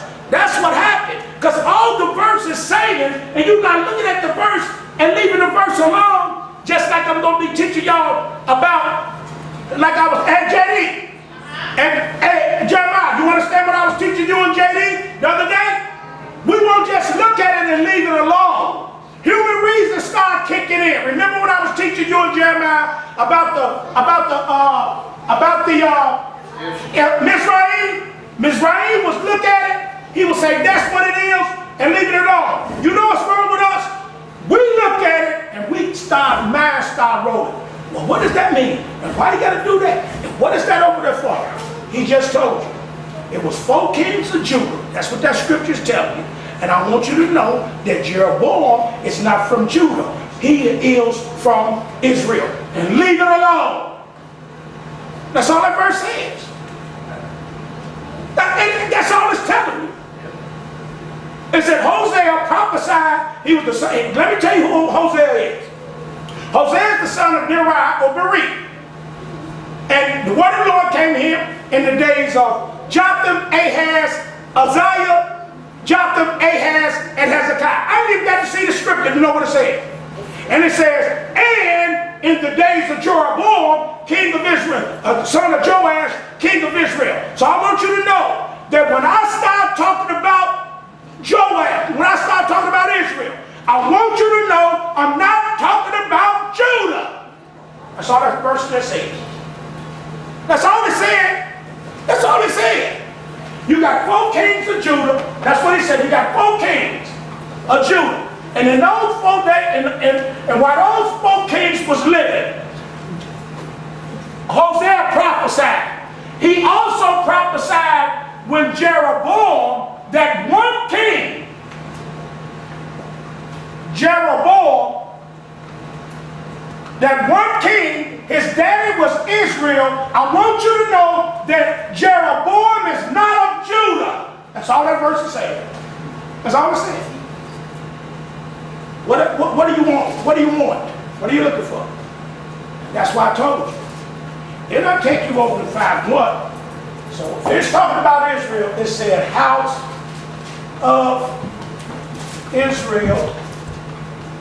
Let you know it's not talking about Judah. House of the king. What king? Jeremiah. What I'm getting ready to say has nothing to do with Judah at all. Hello? Hello? I still don't understand. What do you mean? I'm trying to figure out the question that she asked. She asking, I don't know what she was asking either. I'm just explaining to her. I really don't understand what she's saying. She wanted to know about Nebat. They say Nebat is What do you mean, Nebat? She didn't say nothing about Nebat. I did. Yes, she did. I did. In Hosea 1, it says the son of Nebat was Jeroboam. Okay. When you first came here, No. hold on. I'm at First Kings. It said Jeroboam, the son of Nebat. Right. Okay, if he's the son of Nebat, if he's the son of Nebat, over here, And Hosea. over here, because I didn't understand her either. As a matter of fact, now I gotta go find Joash. Let me go see if I find Joash. I just want to know if it was the same person. You see, you didn't ask me that. They're in the same family. The whole point is this. The whole point is this. This is the point. This is what the Bible is telling us. Okay? This is what the Bible is telling us. He's talking to Israel only. Right. Okay? That's what the Bible wants us to know. That's what's important. I got it. I'm going over here. As a matter of fact, hold on. Let me do this. Let me clear this up. Let me do this. Let me do this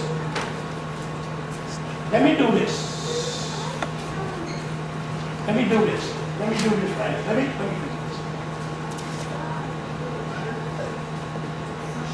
Let me do this right here.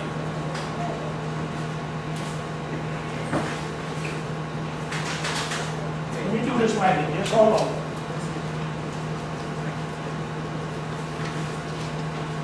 Just hold your horses. Hold your horses. Let me do this right here. I know what to do. I know what to do. All right. All right.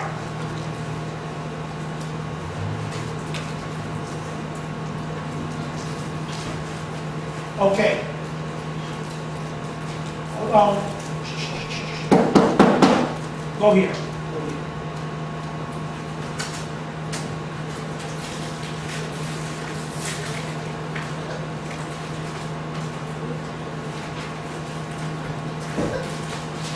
All right.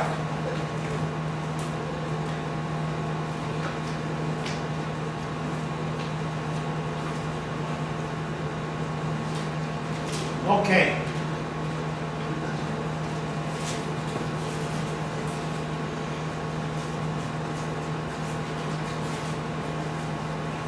Okay.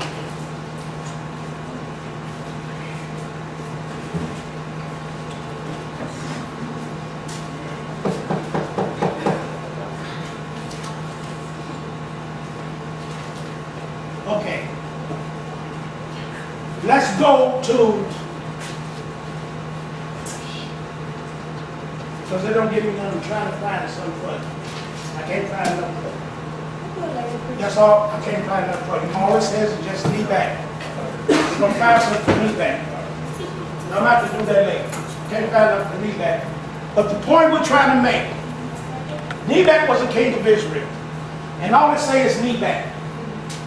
So, Nebat, Joash, and Jeroboam, it's the same family. Jeroboam was the son of Joash, right? Yes.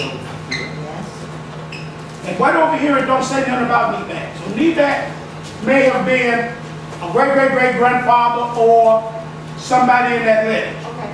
Okay? Okay. But we'll find, I'll have that for you next time. Because it don't say nothing about all, it just says all through the Strong's is Nebat. Let me see if we'll say anything over here. Now I understand what you're saying. But that's not important. Because we know, oh God have mercy, I got to go a lot of places. Now we know that if they said father, it could have been a great-grandfather. Like Jesus is called the son of David. That's what it means. But we know Jesus is not the son of David, but he is the son of David because David was a great-great-great-great-great-great-grandfather. And it's talking about the house. Just like you call the child Abraham. Thank you, Mom. It's talking about his house. But let me see, could I find something over here? Now you got to go, I got to try to search out Nebat. It just said father of Jeroboam, that's all it's saying. Only in phrase, that's all it's saying. That's all it's saying. So that's what we got to leave it at, it's hard. Can't help it. But anyway, no, that's all right, that's all right. You still get to see the point. All right, so let's go over here. Hold on, let me see what's over here. Let me go to, oh boy, really don't got to go. I ain't gonna finish this tonight. See, could I go see him in the, nope.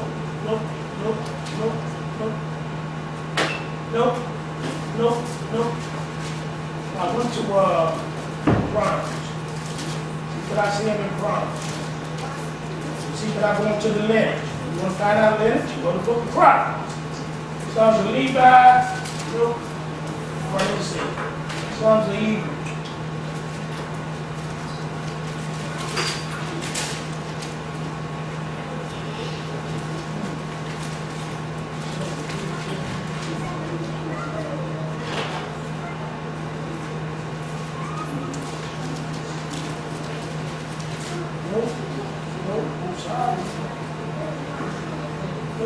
Sorry, I don't see none. I don't even see none in his lineage. So we're going to go do a study on it. I don't see none in the lineage. Conrad, nope. Greece, nope.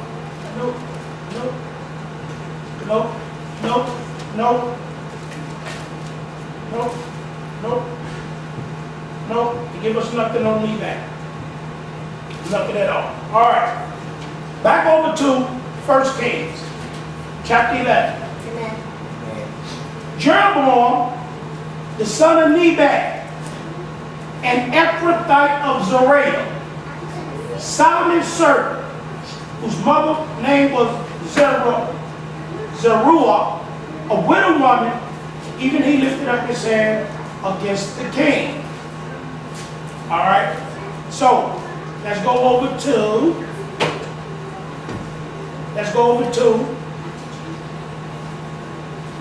chapter 12.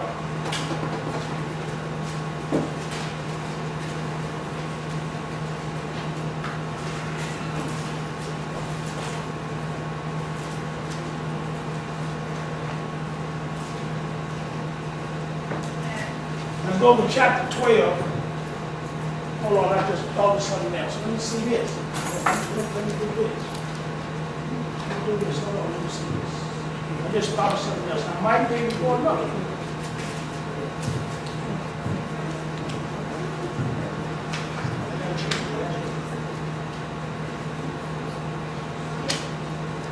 J-E, how do you spell that? J-E-H, right? J-E-H.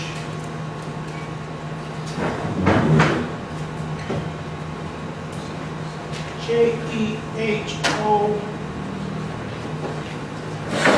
Nope, don't give you none on that. Hey, preacher. What? This is 2 Kings chapter 14, starting at verse 23. It's two Jeroboams. No, that's Jeroboam of Judah. No, I know, it's two of them. I know it's two of them. We're not looking for Jeroboam, king of Judah. We're looking at Jeroboam, king of Israel. I'm looking at Jeroboam, king of Israel.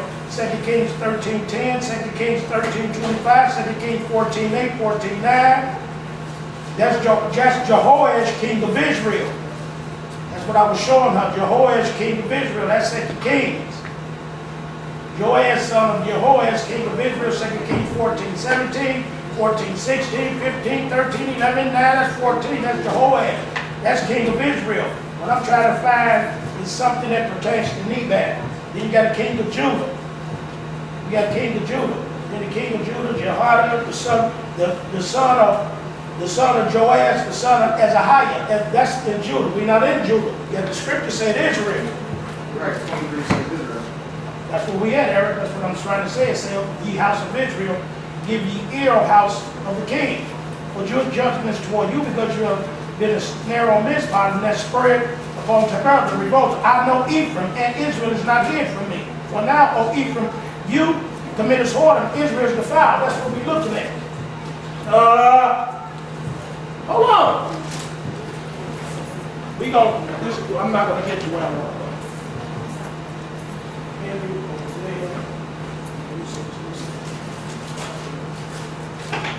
I'm going to get to where I want to get to today. You guys? No, that's all right. Don't worry about it. Don't worry about it. I'm going to make the point. Don't worry about it. It's two kings. Because they intermarried each other. Once they married in the family, they stopped naming their children the same name. That's why you have a king of Judah named Joash, and that's why you have a king of Israel. Because when they married, they joined the tribes together, they start naming their children, calling their children by the same name. But let me see what it says here. I might be wrong about something. Nope. It says right here, the persons here addressed comprise all the estates of the realm, princes, people, and princes. The house of Israel is the northern kingdom, and the house of the king is the members of the king's family, of his court, and of his government. Just like I said. I'm sorry, we had to find out about Nebat later, just like I said. But I thought they maybe say something about Nebat in here, but it didn't. I thought I maybe had something about Nebat in here, I didn't, but you have to go. So, like I said, it's talking about Israel. So we're back at 1 Kings. Look at 1 Kings chapter 12. What we're looking at is the house of the king. And it tells us in 1 Kings chapter 12, verse 1. Wherefore the king hearkened not unto the people, for the cause was from the Lord, that he might perform his saying, which the Lord spake by Ahijah, the Shilonite, unto Jeroboam.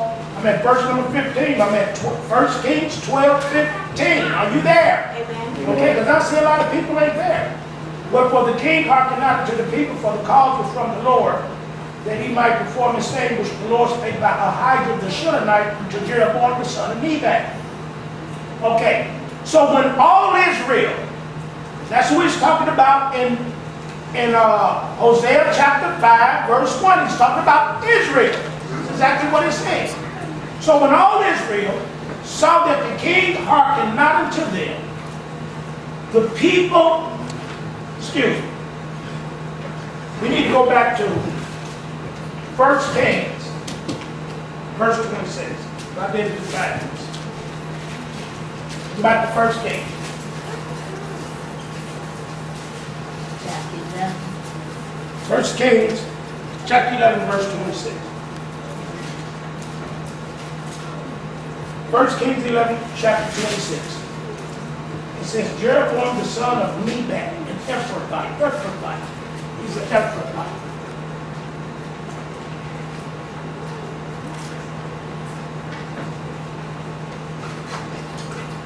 He's an Ephrathite. Ephrathite.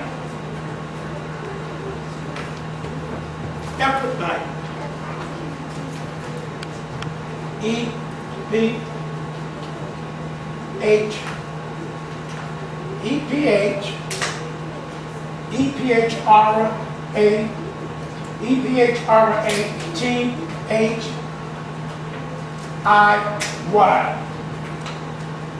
He's from Ephrath. E-P-H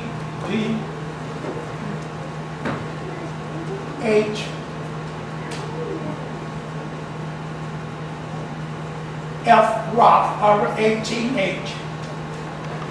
This means fruitfulness. Fruitfulness.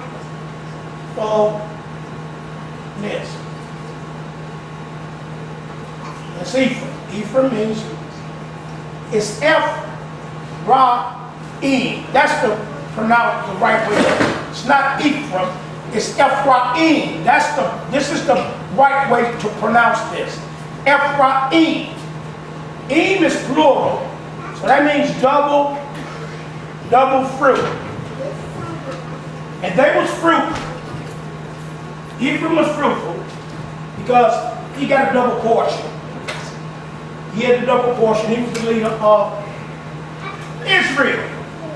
Now, we're at verse number 26. Jeroboam, the son of Nebat, an Ephrathite of Zerah, Solomon's servant. Okay, so now we go over to chapter 12, 1 Kings 12. 1 Kings chapter 12, and we want verse number 26. Verse number 26. It says, let's go to verse 25. Then Jeroboam built Shechem in Mount Ephraim. This is why he's coming down on Ephraim in Hosea chapter 5. Dwelt therein, went out from there, and built Penuel.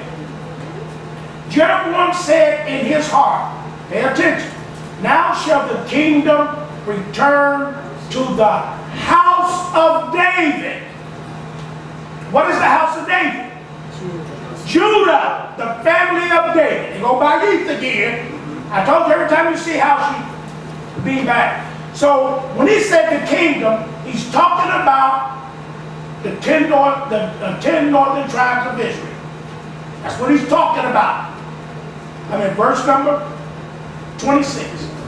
If this people, what people?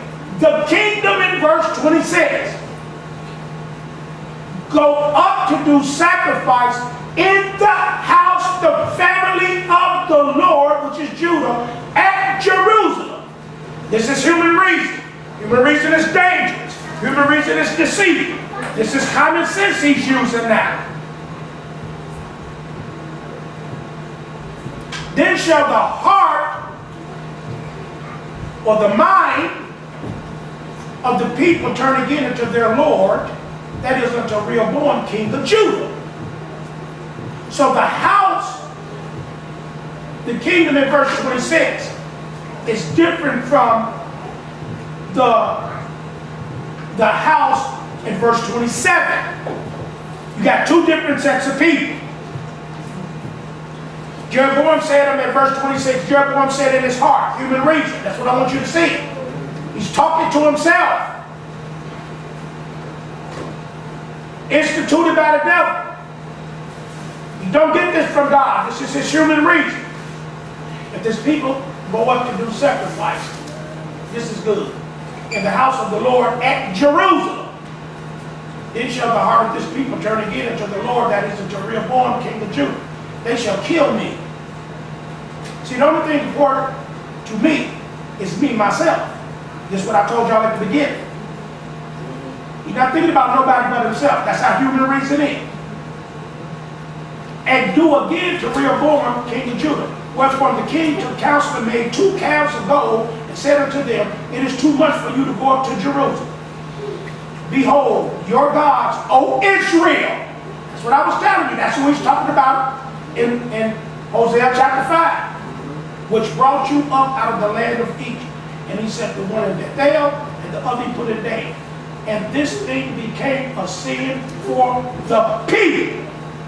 Went to worship before the one even unto Dan. This goes with Hosea 5:1. And he made an house of high places and made priests. This goes with 5:1. Of the lords of the people, which were not of the sons of Levi. And Jeroboam ordained a feast in the 8th month on the 15th day of the month, like unto the feast that is in Judah, and he offered upon the altar. So did he in Bethel, sacrificing unto the calf that he had made, and he placed in Bethel the priests of the high places, and he had made. So he offered upon the altar which he had made in Bethel the 15th day of the 8th month, even in the month which he had devised in his own heart. This is it right here.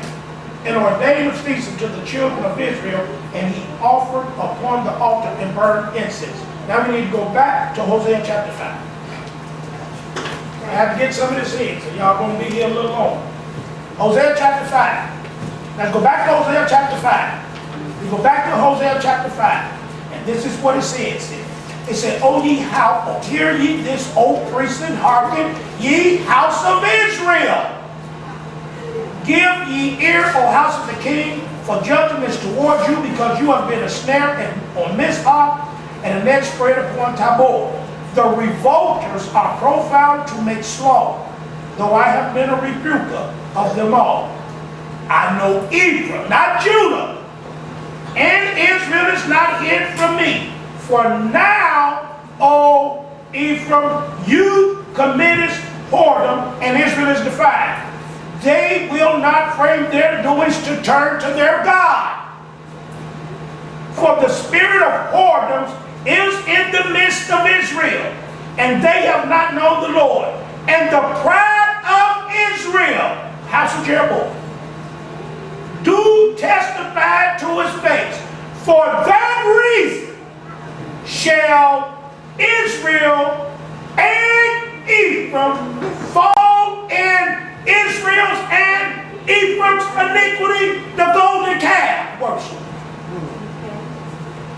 Judah also shall fall with them.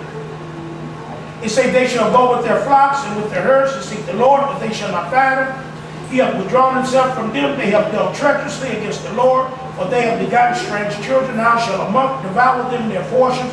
Blow ye the cornet in Gibeah, and the trumpet in Ramah. Cry aloud at Behaven after you, O Benjamin. Ephraim shall be desolate in the day of rebuke. Among the tribes of Israel have I made known that which shall surely be. The rulers of Judah were like them. They removed the bow. They spread themselves out. They went and started worshiping everywhere but in Jerusalem, like I told them. They went and took in all of these gods. They removed the bow. They removed the landmark.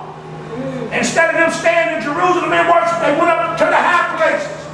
They went out in the wilderness. They went up on every green tree. I told them to worship me in Jerusalem. They moved the bounds.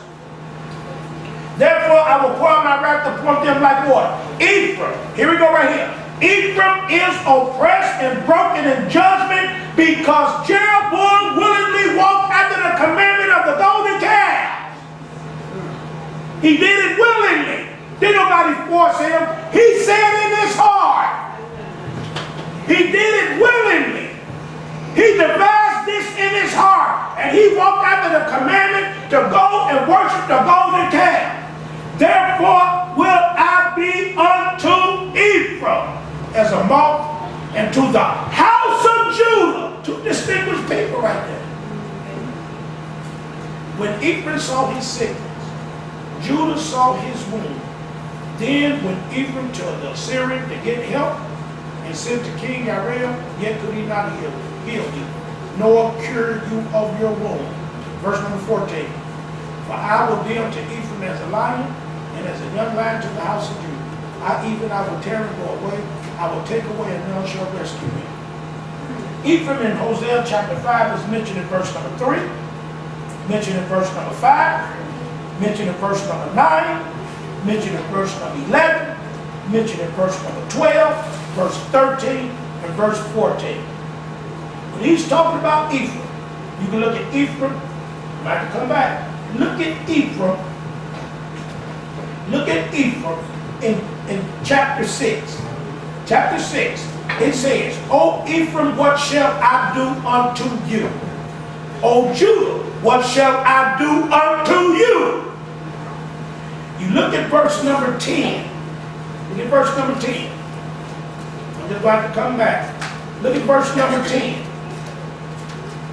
Verse number 10.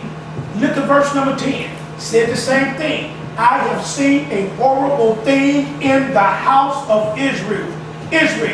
There is whoredom of Ephraim. Israel is defiled. When he named Ephraim, you look at 1 Kings chapter 12, verse 28. Look at 1 Kings 12, 28. Look at 1 Kings 12:28. Look at 1 Kings 12:28. Whereupon the king took counsel and made 2 calves of gold and said unto them, it is too much for you to go up to Jerusalem. Behold your gods, O Israel, which brought you up out of the land of Egypt. You go back to Hosea chapter 5, verse number 11. It says, Ephraim is oppressed and broken in judgment because he willingly walked after the commandment. That's the house of Ephraim. You go over to Hosea chapter 7. You go to Hosea chapter 7, verse number 1. Go to Hosea chapter 7, verse number 1. When I would have healed Israel, then the iniquity of Ephraim was discovered, and the wickedness of Samaria. For they commit falsehood, the thief comes in, the troop of robbers spoils without. You look at 13:1. Hosea 13:1. 13:1. It said, when Ephraim spake trembling, he exalted himself. Who is himself? Jeroboam. He exalted himself. Jeroboam. He exalted himself in Israel, but when he offended in Baal, he died. Look at 11. If we look at 11:2, look at 11:2. Look at 11:2. It says, I taught Ephraim also. I taught him also to go, taking them by the arms, but they knew not that I healed them. That's 3. I mean, 2. I'm sorry. 11, yeah. Let me see. What do I got? That's what I want. 11:3. That's what I want. I said 2. I got 2 wrote down, but I want 3. I want 3. I taught Ephraim also to go, taking Ephraim by the arms, but Ephraim knew not that I healed them. Look at verse number 1. When Israel was a child, then I loved him and called my son out of Egypt. Hold up! Not Ephraim. Ephraim was the son of Joseph.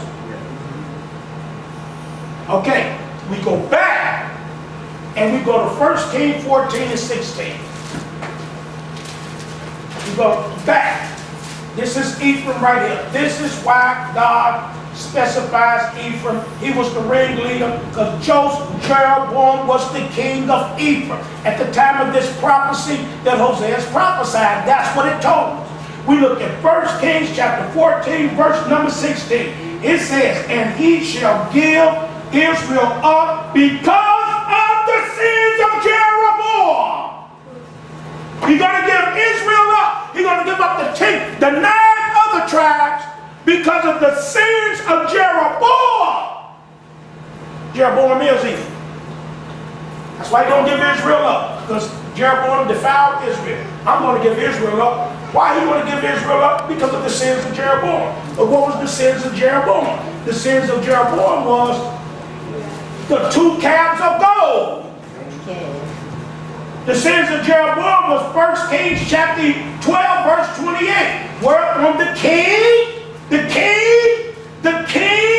O house of the king. Wherefore, the king took counsel, made 2 calves of gold, and said unto them, who is them? Them is Israel. Them is Israel. That's what he's talking about. Them is Israel. Them is Israel. That's who them is. Them is Israel. He tells them, it is too much for you to go to Jerusalem. Behold your gods, O Israel. We go to 1 Kings. We go to 1 Kings chapter 14, verse number 16. It says, 1 Kings 14:16. He shall give Israel up because of the sins of Jeroboam, who did sin, who made Israel to sin. That's Ephraim. We go to 22:52. We go to 22:52. We go to 22:52. We go to 22:52. 22:52. Amen. We go to 22:52. 22:52. And he did evil. Ahaziah, the son of Ahab, began to reign over Israel and Samaria the 17th year of Jehoshaphat, king of Judah, and he reigned 2 years over Israel. That's Ahaziah, the son of Ahab. He did evil in the sight of the Lord and walked in the way of his father, in the way of his mother, in the way of Jeroboam, the son of Nebat, who made Israel to sin. The house of Ephraim made Israel to sin. That's Jeroboam, the son of Nebat. He made Israel to sin. That's why he points out Ephraim, because Jeroboam is of the house of Ephraim, the house of the king. When he said the house of the king in Hosea chapter 5, verse 1, he's talking about Jeroboam. 2 Kings 10:29. 2 Kings 10:29. 2 Kings 10:29. 2 Kings 10:29. Amen. Howbeit, from the sins of Jeroboam the son of Nebat, who made Israel to sin. Who made Israel to sin? The house of Ephraim. Jeroboam the son of Nebat. He's Ephraim. He was an Ephrathite. He's the one who made the 9 other tribes to sin. We go to 2 Kings 22. That's 14:24. 14:24. We go to 14:24. We look at verse. Let me show you. Here we go right here. Look at 2 Kings. Look at 2 Kings chapter 13.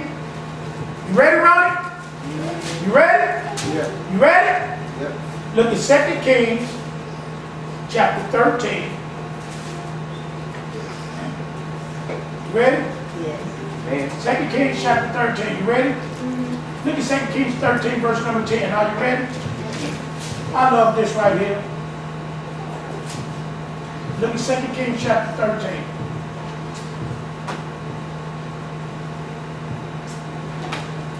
In the 32nd year of Joash, king of Judah, began Jehoash, the son of Jehoash, to reign over Israel and Samaria. They got the same name. But look at verse number 11. Tell you who he is.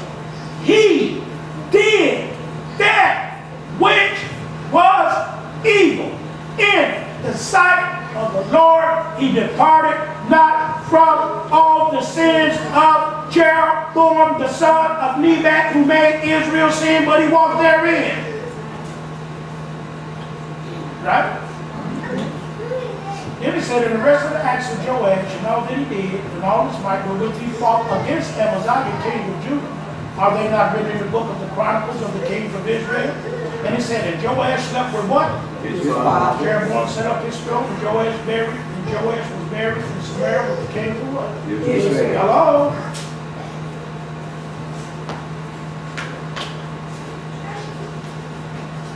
Look at verse number, look at 2 Kings 13:6. Are you there? It said, nevertheless, they departed. Look at verse number 4. Jehoash besought the Lord, and the Lord hearkened to him, for he saw the oppression of Israel, because of the king of Assyria oppressed them. And the Lord gave Israel a savior, so that they went out from under the hand of the Syrians, and the children of Israel dwelt in their tents as before time. Nevertheless, the children of Israel departed not from the sins of the house of Jeroboam, who made Israel. Jeroboam is the one who made Israel sin. He's the one who set up 2 golden calves. One in there and another in Bethel. So when he's talking about Ephraim, he's talking about Jeroboam. When they say the house of Ephraim, he's talking about Jeroboam. He's the one who made Israel sin. He made them sin. But they sinned willingly. They willingly followed. They willingly followed. Look at 15 and 9. Look at 14:24. 2 Kings 14:24. 2 Kings 14:24. 14:24. Amen. It says, Let's look at it. It says, we'll read that to us. Jeroboam II over Israel, right? It said, reign of Jeroboam II over Israel, right? Yes. It said, in 15 years, Amaziah, the son of Joash, king of Judah, Jeroboam, the son of Joash, king of Israel, began to reign in Samaria. He reigned 41 years, and he did that which was evil in the sight of the Lord. He departed not from all the sins of Jeroboam, the first son of Nebat, who made Israel to what? Sin. Thank you very much. So he's going to judge the whole house. So we go to 15 and 9. We look at 15 and 9. You go to 15 and 9. You go to 15 and 9. It said in the 38th year of Azariah, king of what? Did Zechariah, the son of what? Reign over Israel. So you got Zechariah, the king over Israel. He did that which was evil in the sight of the Lord as his fathers. He departed not from the sins of Jeroboam the son. Made. In verse 18. Verse 16 it says, Menahem over Israel, right? Yes. And look at verse number 18. It says, and he did that which was evil in the sight of the Lord. He departed not all his days from the sins of Jeroboam the son of Nebat, who made Israel to sin. That's the house. That's another member of the family. Hello? There you go. Look at 24. Got another one, other member of the family. It says 23, death of Pekahiah, accession of Pekah over Israel. In the 50th year of Azariah, king of Judah, Pekahiah, the son of Menahem, began to reign over Israel and Samaria. He reigned 2 years. He did that which was evil in the sight of the Lord. He departed not from the sins of Jeroboam, the son of Nebat, who made Israel to sin. He's going to join the whole house of Ephraim. Hello? Ain't through. About verse 28. Got that. In the 52nd year of Azariah, king of Judah, Pekah the son of Remaliah began to reign over Israel and Samaria. He reigned 20 years. What did he do? He did that which was evil in the sight of the Lord. He departed not from the sins of Jeroboam the son of Nebat, who made Israel to sin. Jeroboam made Israel to sin. Jeroboam the first. He built them golden calves. And the people followed him willingly. Then we look at 23, chapter 23. And then God carries them away. Look at 17. Yep, chapter 17. This is when God carries them away. He carries them away. Chapter 7. You want to read about the carrying away, you can start reading chapter 17. It tells you Israel becomes tributary to Assyria over verse 3. Then it tells you over verse 4, Israel, the 10 tribes carried away into Assyria. Then it tells you, right here,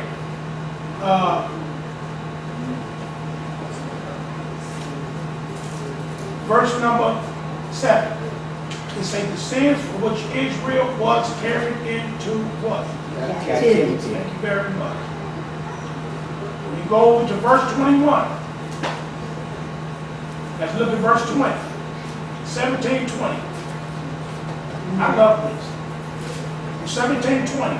It says the Lord rejected all the seed of what? Israel. And afflicted all the seed of who? Israel. And delivered all the seed of what? Israel. To the hand. And that's what he just said he was going to do. He was going to deliver it into the hand of spoilers. Yeah. Until he had cast them, the whole seed of Israel, what? Out of his And sight. I'm going to read this very slow, verse 24. For he rent Israel from the house of David, and they made Jeroboam, the son of Nebat, king, and Jeroboam drave Israel from following the Lord and made them sin a great sin. I can't get it no better than that. It don't get no better than that. There you go right there. That's why he did it. Over to Hosea chapter 5, verse 12. That's why when he say Ephraim, that's what he's talking about. When you go to Hosea chapter 5, verse 1, he's talking about Jeroboam, the son of Nebat, who made Israel sin. He's talking about the whole house. Last one, let's go to 23. 2 Kings 23. 2 Kings 23. verse number 2 Kings 23.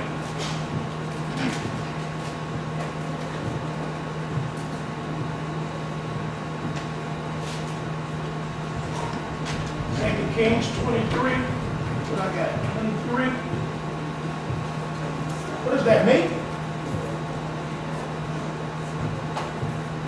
Is that boop? That's upstairs. Second Kings 23. So it's not.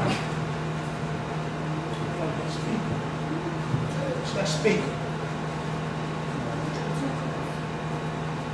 Second Kings 23, verse number. Doing something, son, and stop. 2 Kings 23, verse number 15.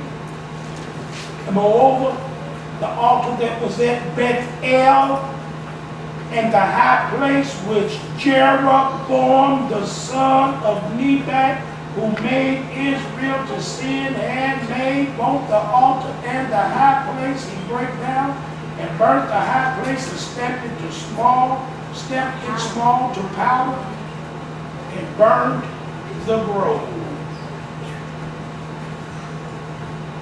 Jeroboam, son of Nebat, he is the one who made Israel to sin. So when we look at 2 Kings chapter 5, when you go all the way through there, it's talking about Jeroboam, son of Nebat. So it's from the house of Israel. That's why I told you he differentiated. You're going to get Jeroboam. His whole house, because he set up golden calf worship in Dan and Bethel. Okay? All right. Father, we thank you for your word. Thank you for